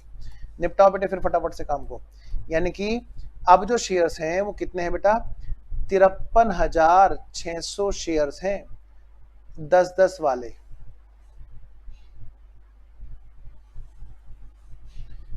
ठीक है ना, 10-10 रुपए वाले, यानी बेटे 5,36,000 रुपए की शेयर कैपिटल है, नंबर 1 बात। फिर पता है बेटे आपको प्रेफरेंस शेयर्स भी इशू हुए यहाँ पर। हाँ सर, कितने के इशू हुए आपको पता है, 1 लाख रुपए के इशू हुए। एंट्री में आपने पढ़ा था प्रेफरेंस शेयर सरेंडर से इशू हुआ, तो जरा टोटल करो फटाफट से, कितना हो गया जी, 6,36,000 प्लस 4,000, यानी कि 6,40,000 हो गया जी,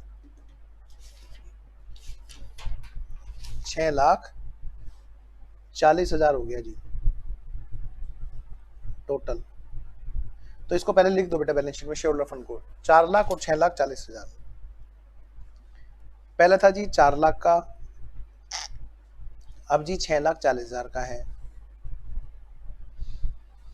अब बात करते हैं किसकी, non current liabilities and provisions की। आइए बेटा जी, non current liabilities and provision का फटाफट से बना लो नोट नंबर 2। सर पता नहीं चलता सर नोट बनाए कि ना बनाए, बेटे जरूर बना लो, आंख बंद करो बना लो, चाहे उसमें एक लाइन लिखनी हो कोई बात नहीं। नोट नंबर 2, टाइम वेस्ट नहीं होगा, इतने सोचोगे ना, इतने में तो लाइन खींच के अलग हो जाओगे। Non current liabilities and provisions, लो बेटा इसमें क्या है हमारा बताओ, long term borrowings. Long term borrowings में हमारा क्या आ गया, डिबेंचर्स।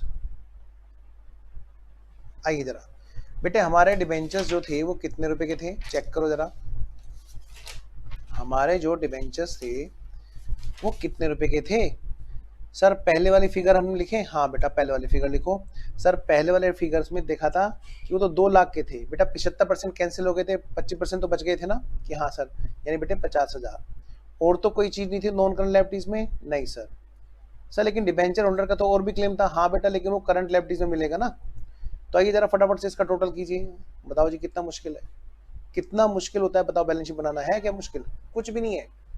और बच्चा करता है जल्दबाजी, और सबसे ज्यादा लूज कॉन्फिडेंस वो इसमें रखता है। आइए, तो 2,50,000, आइए जी फटाफट से आते हैं। तो 2 लाख तो पुराने वाली बैलेंस शीट, और जी 50,000 लेटेस्ट वाली बैलेंस शीट। ओके जी, okay okay okay okay. Next, अब है हमारे पास करंट लायबिलिटीज एंड प्रोविजंस की। आइए जरा एक नोट नंबर 3 हमारा करंट लायबिलिटीज एंड प्रोविजंस का, नोट नंबर 3। बेटे करंट लायबिलिटीज एंड प्रोविजन में क्या क्या चीजें हैं जी, पहले तो आप हेडिंग डाल लो, नोट नंबर 3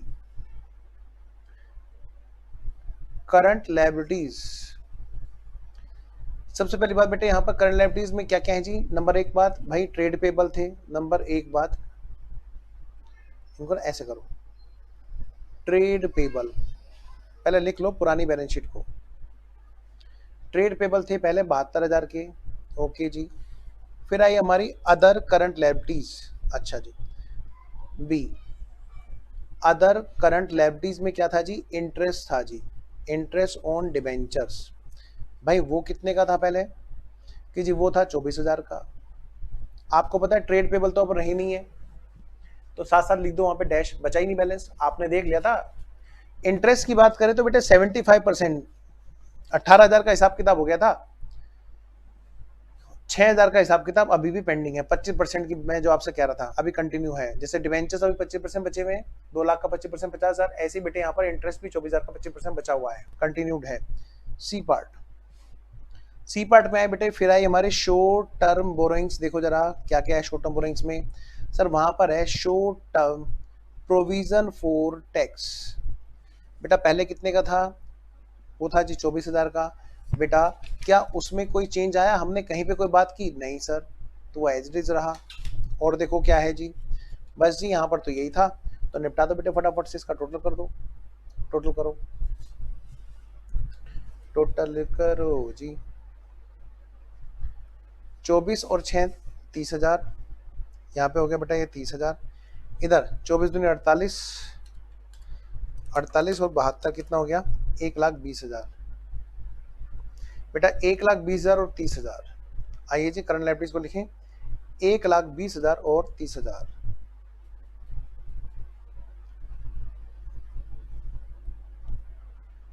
टोटल करो जी, 1,20,000 plus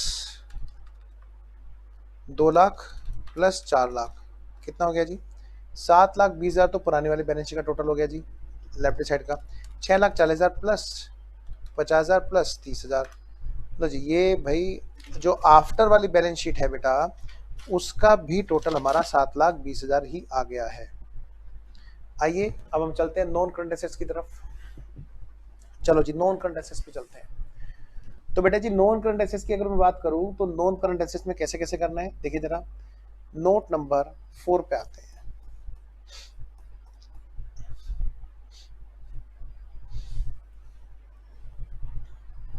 note number 4,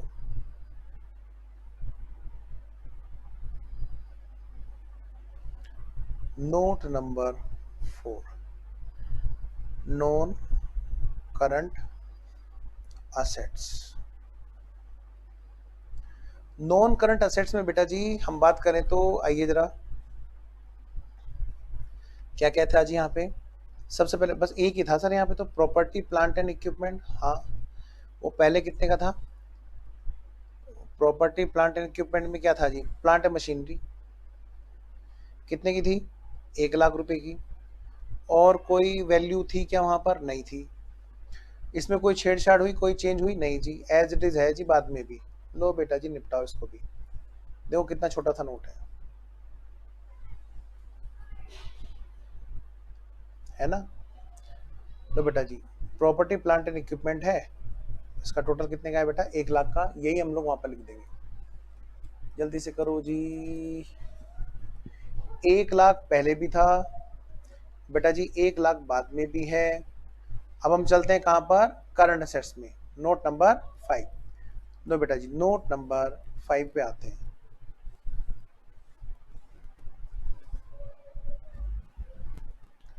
note number 5 की अगर हम बात करें तो नोट नंबर 5 है हमारा करंट असेट्स का। Note number 5, current assets.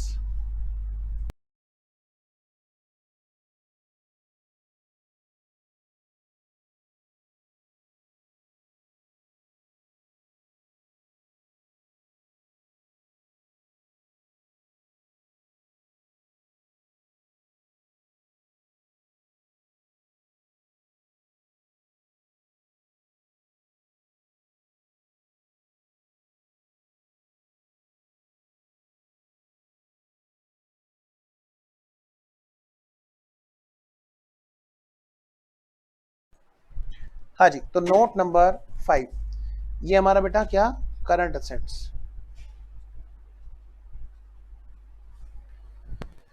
बेटा जी करंट असेट्स की मैं बात करूं यहां पर, तो करंट असेट्स का देखो जरा, पहले कितनी थी जी करंट असेट्स, क्या क्या था जी।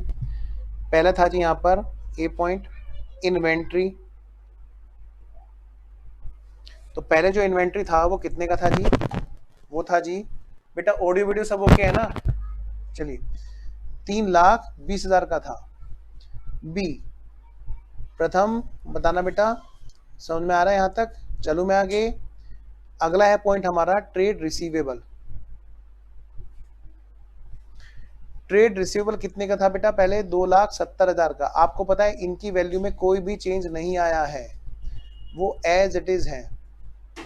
C point.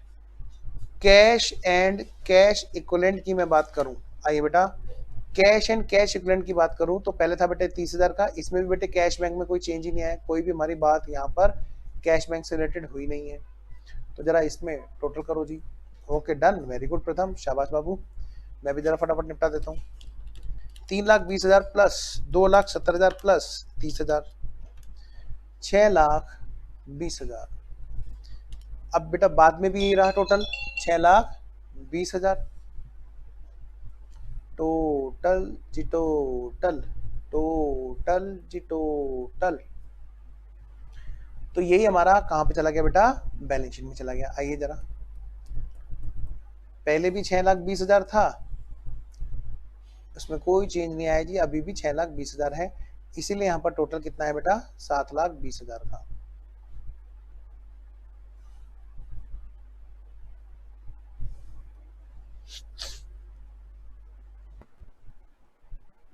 चलिए मैं अब आगे बढ़ता हूं बेटा, नेक्स्ट।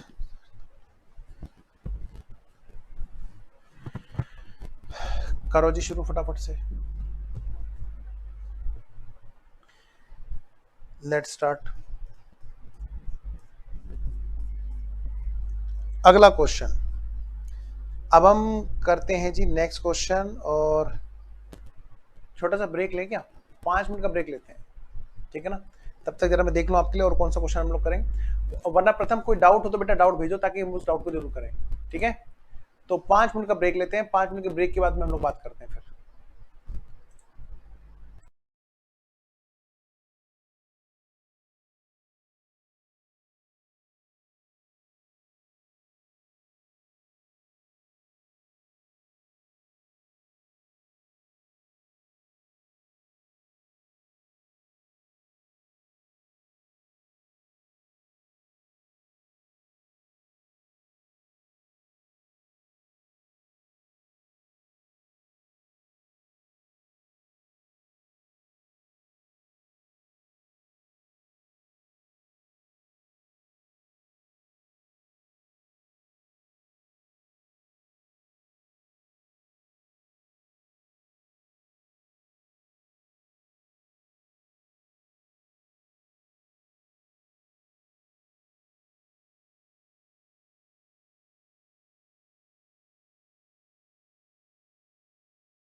हाँ बेटा,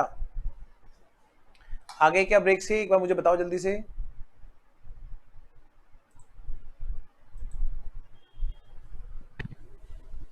अबे यार, गड़बड़ हो जाएंगे इसको। नेट ने दिक्कत कर दी, नेट ने दिक्कत कर दी जी, नेट ने दिक्कत कर दी। एक मिनट रुको।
बेटा क्लास लाइव है क्या, एक बार मुझे बताना प्रथम।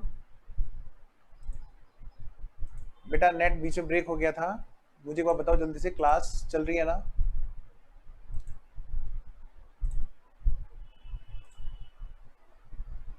प्रथम एक बार जल्दी से मुझे बताओ बेटा।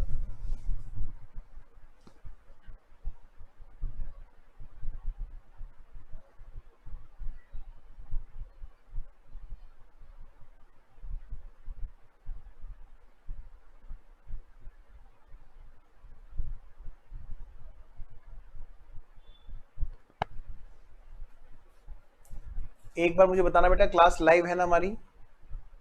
प्रथम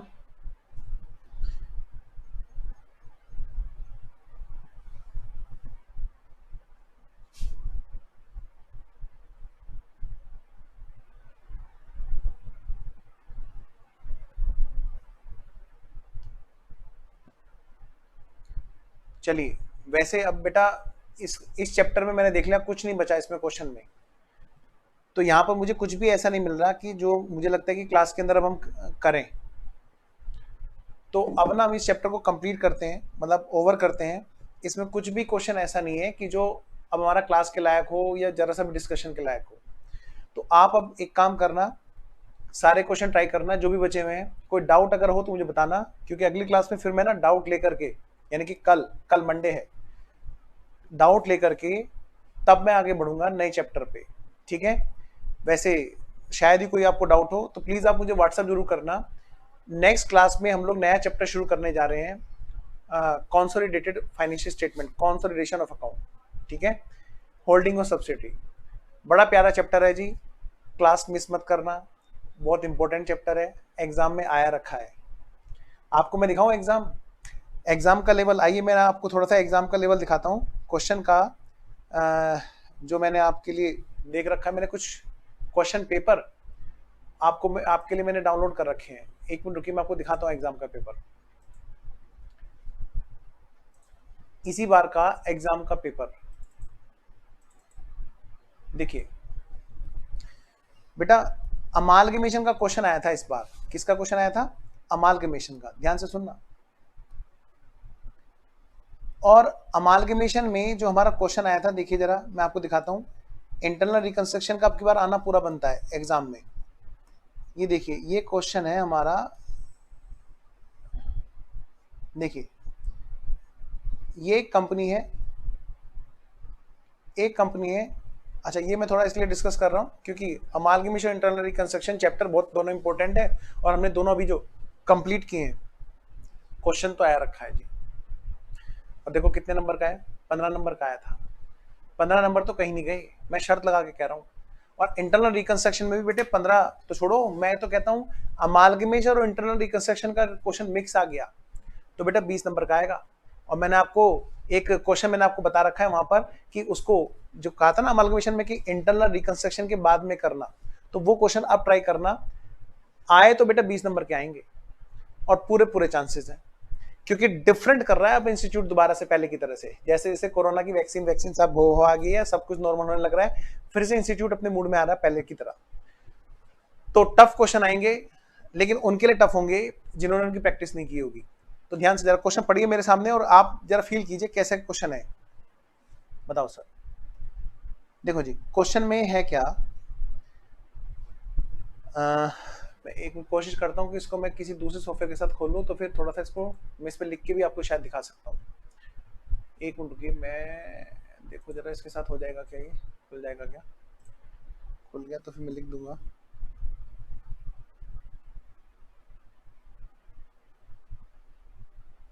चलिए मैं अभी लिख नहीं पाऊंगा इसमें, कोई बात नहीं, आप ऐसे देख लीजिए।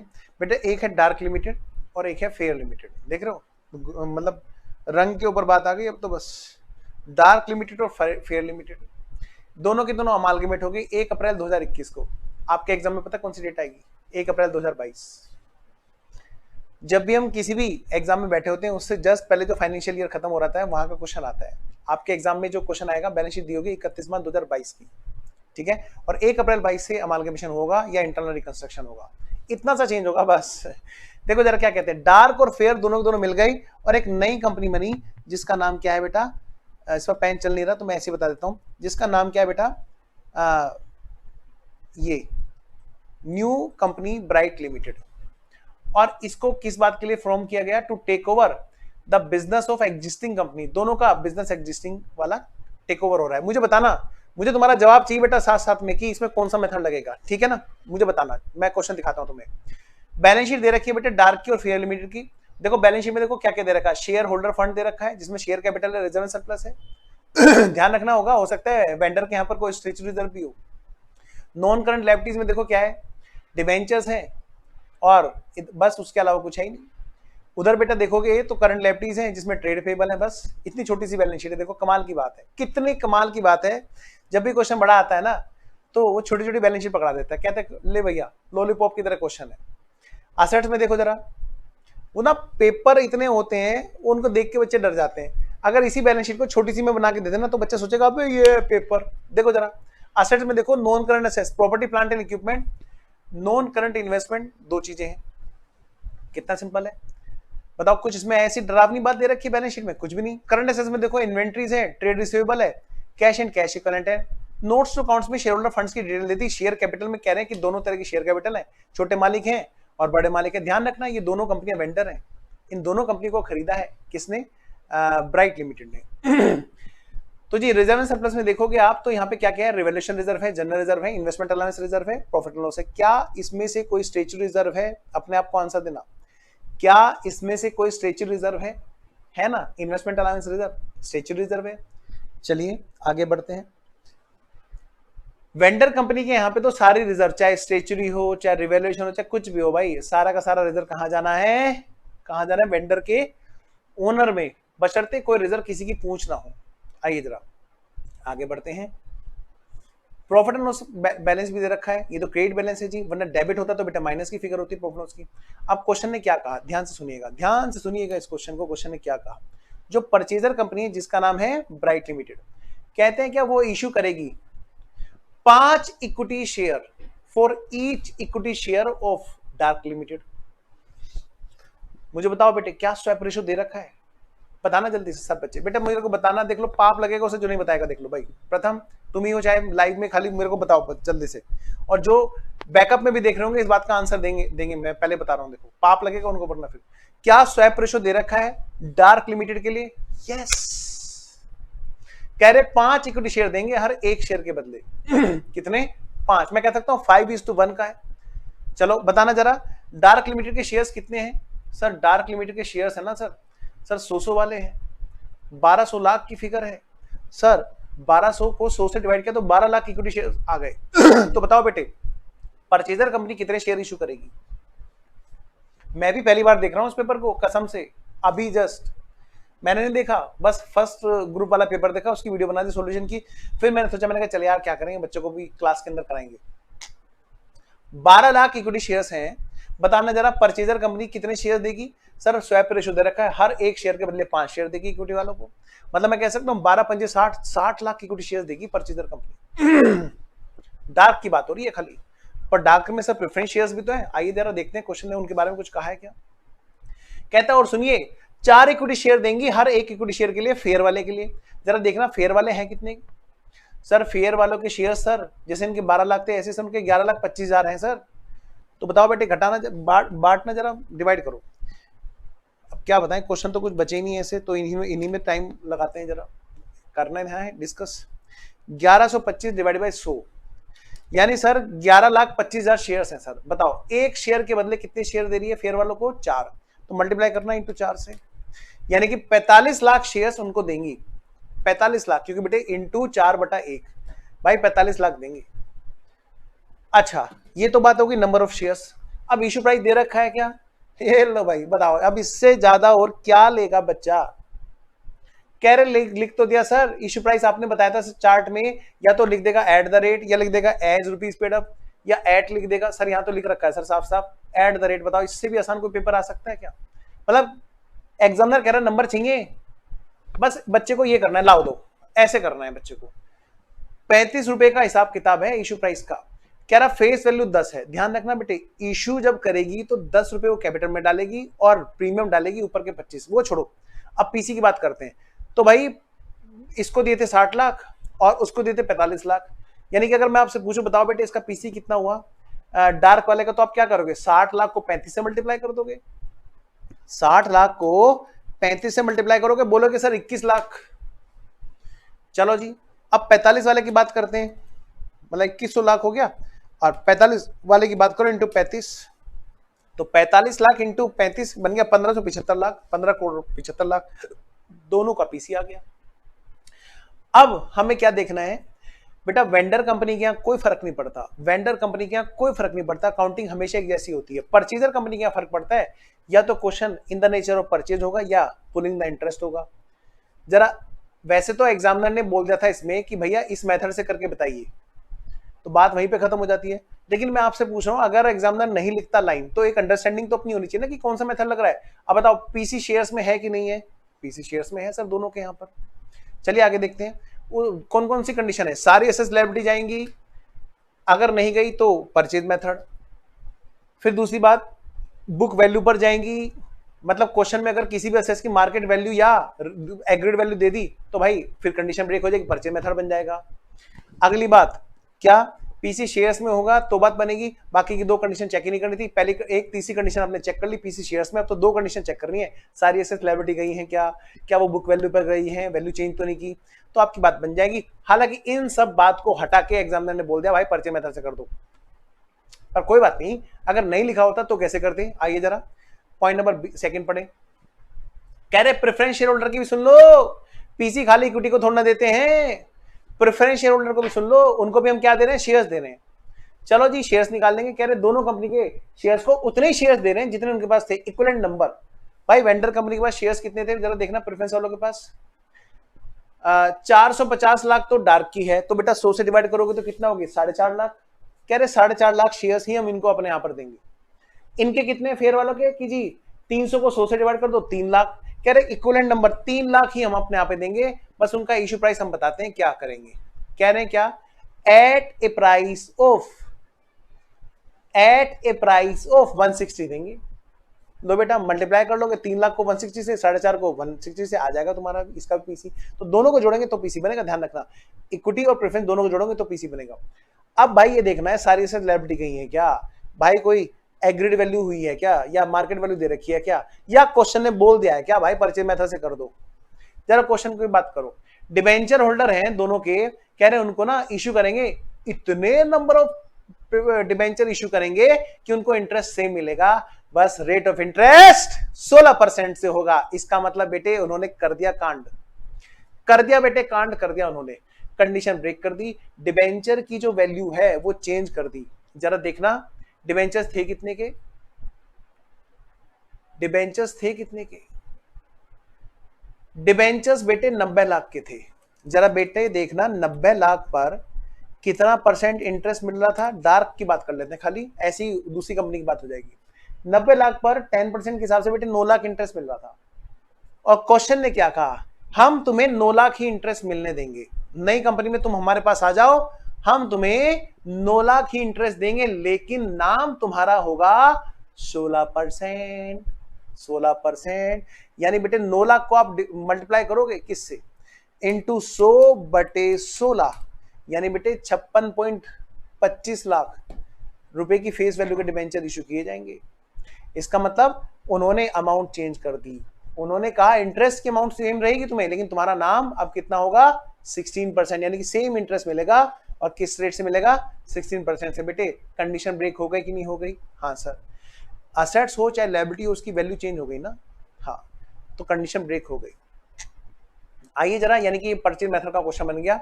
आगे बढ़ते हैं, इन्वेस्टमेंट अलाउंस रिजर्व को कह रहे हैं अगले 4 साल तक मेंटेन करनी है, नहीं भी बोलते तो भी हमें यह काम करना था। इसके लिए एंट्री आ जाएगी परचेजर कंपनी की बुक्स में, amalgamation adjustment to investment allowance reserve, ये देख लेंगे दोनों के यहाँ पर कितने कितने के इन्वेस्टमेंट अलाउंस रिजर्व है, दोनों के यहाँ पर देखेंगे, एक के यहाँ नहीं। 75 इसका 75 उसका, मतलब बेटे 150 लाख, 1 करोड़ 50 लाख की मेंटेन करनी पड़ेगी, और कोई तो स्टेचुरी रिजर्व नहीं है ना, नहीं। चलो, इसमें तो क्वेश्चन ने बल्ले बल्ले कर दी, स्टेचुरी रिजर्व का नाम भी खुद बोल दिया कि भाई इन्वेस्टमेंट अलाउंस रिजर्व को मेंटेन कर लेना, कहीं ऐसा ना कोई भूल जाए। लिक्विडेशन एक्सपेंस की बात करो कि डार्क लिमिटेड के 6 लाख के हैं और फेयर लिमिटेड की गए हैं, ये डिसाइड हुआ कि ये कौन करेगा, परचेजर कंपनी। वाह बेटे, परचेजर कंपनी का परचेज मेथड है, तो परचेजर कंपनी क्या करेगी, उसकी एंट्री गुडविल या capital reserve account debit to bank, दोनों के लिए अलग अलग। कह रहे सारी सारी लायबिलिटी जो है ना और असेट्स उनको बुक वैल्यू पे लेके गए, ये पॉइंट तो बेकार हो गया जी भाई, जब तुम डिवेंचर को ले गए अलग वैल्यू पे तो फिर तो पॉइंट बेकार हो गया ना, यस। अब देखो क्वेश्चन क्या कहता है, ऑथराइज इक्विटी शेयर कैपिटल सजाने की इतने की है, और after issuing number of shares to liquidator, कह रहे जब वो अपने पेमेंट कर दिया ना पीसी का, हाँ, बाकी के जो शेयर्स है ना, बाकी के शेयर्स वो पब्लिक को इशू करने की एंट्री और कर देना, यानी कि बाद में पब्लिक को इशू किया हमने bank account debit to share capital, कि वो भी कर देना। चलिए एक लास्ट लाइन पढ़िए, you are required to prepare balance sheet, आपसे क्या मांगा है उसने, क्या उसने जलेंट्री मांगी है, सोच के देखो जरा, परचेजर कंपनी की बैलेंस शीट मांगी है बेटा, परचेजर कंपनी की बैलेंस शीट मांगी है, मांगा ही नहीं कुछ इसने तो, वेंडर कंपनी की अकाउंटिंग करवा लेता, 15 नंबर तो बहुत होते हैं, 15 नंबर में तो सारी कथा पूछवा लेता, वेंडर भी करवाता, परचेजर भी करवाता, तब जाके 15 नंबर देता, इससे ज्यादा और मलाई कोफ्ता क्या लेगा एग्जामिनर से बच्चा, पूरा शाही पनीर कहने को दे रखा, भाई साहब तसल्ली करो एकदम, जी बिंदास करो एकदम, खाओ पियो। कह रहा है you are required to prepare balance sheet बना के दिखाओ, और after amalgamation in the nature of purchase, बेटे पता क्या होना है, आपको सिर्फ परचेजर कंपनी की बैलेंस शीट बनानी है, और क्या करना है, वर्किंग नोट नंबर 1 बनाना है, वर्किंग नोट नंबर 1 बनाना है, कैलकुलेशन ऑफ गुडविल और कैपिटल दोनों कंपनी का बना देना, बस उसी में बात बन जाएगी, है कि नहीं, PC paid minus net assets acquired, और उसी की जो नेट एसेट्स एक्वायर्ड में तुम असेट्स लायबिलिटी लिखोगे ना वहां पर, उसी को जोड़ जोड़ के लिख देना बैलेंस शीट में, हो गई तेरी बल्ले बल्ले, हो जाएगी बल्ले बल्ले। बताओ देखो ये क्वेश्चन आ रहा है एग्जाम में, कितना 15 नंबर का, सिर्फ परचेजर की बैलेंस शीट पूछी है। मैंने आपसे पहले कहा था कि एग्जाम में जो लेवल आएगा ना क्वेश्चन का, वो 20% भी नहीं होगा, हमने हर क्वेश्चन को पकड़ पकड़ के धोया है, पहले पीसी से, फिर वेंडर कंपनी की बुक से, फिर परचेजर कंपनी की बुक से, और जिस बच्चे ने मेहनत की उसको पता है इसकी वैल्यू की भाई ये कितने आसान क्वेश्चन लग रहे हैं उसको। खैर ये तो एक छोटा सा एग्जांपल है बेटे, इससे पहले भी बहुत सारे क्वेश्चन है, मैं दिखा दूं क्या था, और क्या कह रहे हो दिखा दूं, चलो कोई नहीं फिर दिखाऊंगा, आप देख लेना पुराने क्वेश्चन उठा करके, है ना। चलिए तो हम क्लास ओवर करते हैं, कुछ भी नहीं बचा अब, जिसका अगर कोई डाउट आया मेरे पास व्हाट्सएप पे तो मैं उसका डाउट लूंगा नेक्स्ट क्लास में, वरना बेटा हम क्या करेंगे बताओ, हम नेक्स्ट क्लास में नया चैप्टर स्टार्ट करने जा रहे हैं, holding subsidiary consolidated financial statement, ठीक है। और आज डेट क्या है बताओ सर, आज सर 20 मार्च है, तो बेटा मार्च के अंदर कंसोलिडेटेड खत्म हो जाएगा, फिर तुम्हारे अकाउंटिंग स्टैंडर्ड शुरू करूंगा कंसोलिडेटेड के बाद में, तुम्हारा बैंकिंग तुमने निपटा लिया, बैंकिंग एनबीएफसी बहुत अच्छी बात की है, अकाउंटिंग स्टैंडर्ड खत्म होने के बाद में बैंकिंग एनबीएफसी करेंगे, तो आपका देखा जाए तो बहुत ही कंट्रोल में सिलेबस खत्म हो रहा है। प्लीज बेटा टेस्ट जरूर दो, चैप्टर खत्म होते जा रहे हैं, किसी एक भी बच्चे का मेरे पास टेस्ट नहीं आया, अगर आप टेस्ट नहीं दोगे ना, प्लीज देखो, अगर आप टेस्ट नहीं दोगे ना तो मार्क्स स्कोर नहीं होंगे, मैं पहले बता दूं आपसे, समझ में तो आएगा लेकिन आप ना उसको जो नंबर चाहिए वो नंबर अचीव नहीं हो पाएंगे, क्योंकि जब तक तुम टेस्ट नहीं दोगे ये नहीं पता चलेगा कि गलती कहां पर है। मैंने हर चैप्टर के ना दो टेस्ट बना रखे हैं, एक टेस्ट मुझे करके दिखाओ, दो मुझे, ताकि मैं उसमें गलती आपको बताऊं कि भाई ये इंप्रूवमेंट का स्कोप है। फिर आप नेक्स्ट टेस्ट तब देना उस चैप्टर का, ठीक है ना। और जब नेक्स्ट टेस्ट दोगे तो आप उसमें गलती को ठीक करने का चांस तभी तो मिलेगा, ठीक है। तो प्लीज आप टेस्ट दो और मैं वेट कर रहा हूं आपके टेस्ट का भी। देखते हैं कौन बच्चा मेरे को टेस्ट देगा। सर मैम ने टेस्ट सेंड नहीं किए। चलिए मैं एक बार फिर मैम से बोलूंगा। वैसे मुझे लगता है शायद टेस्ट उन्होंने सेंड कर दिए होंगे, ऐसा तो मैम नहीं कर पाएंगी करेंगी, लेकिन फिर भी आप कह रहे हो तो मैं मान रहा हूँ बेटा। और मैं एक बार फिर मैडम से बात करता हूँ, मे बी कि शायद हो सकता है कि मिस हो गया हो, वरना टेस्ट तो ऐसा है नहीं कि मैम ना भेजें, पर आप कह रहे हो तो आया नहीं होगा, वरना आप देते जरूर। तो मैं बात करता हूँ मैम से आज, फिर कल बात करूंगा, आज संडे है ना। और चलिए कल हम लोग नए चैप्टर स्टार्ट करेंगे और मैं फिर उस टाइम पे फिर से टेस्ट की बात करूंगा। Okay bye bye. समझ में आया प्रथम अच्छे से? मुझे प्लीज मैसेज करके बताना।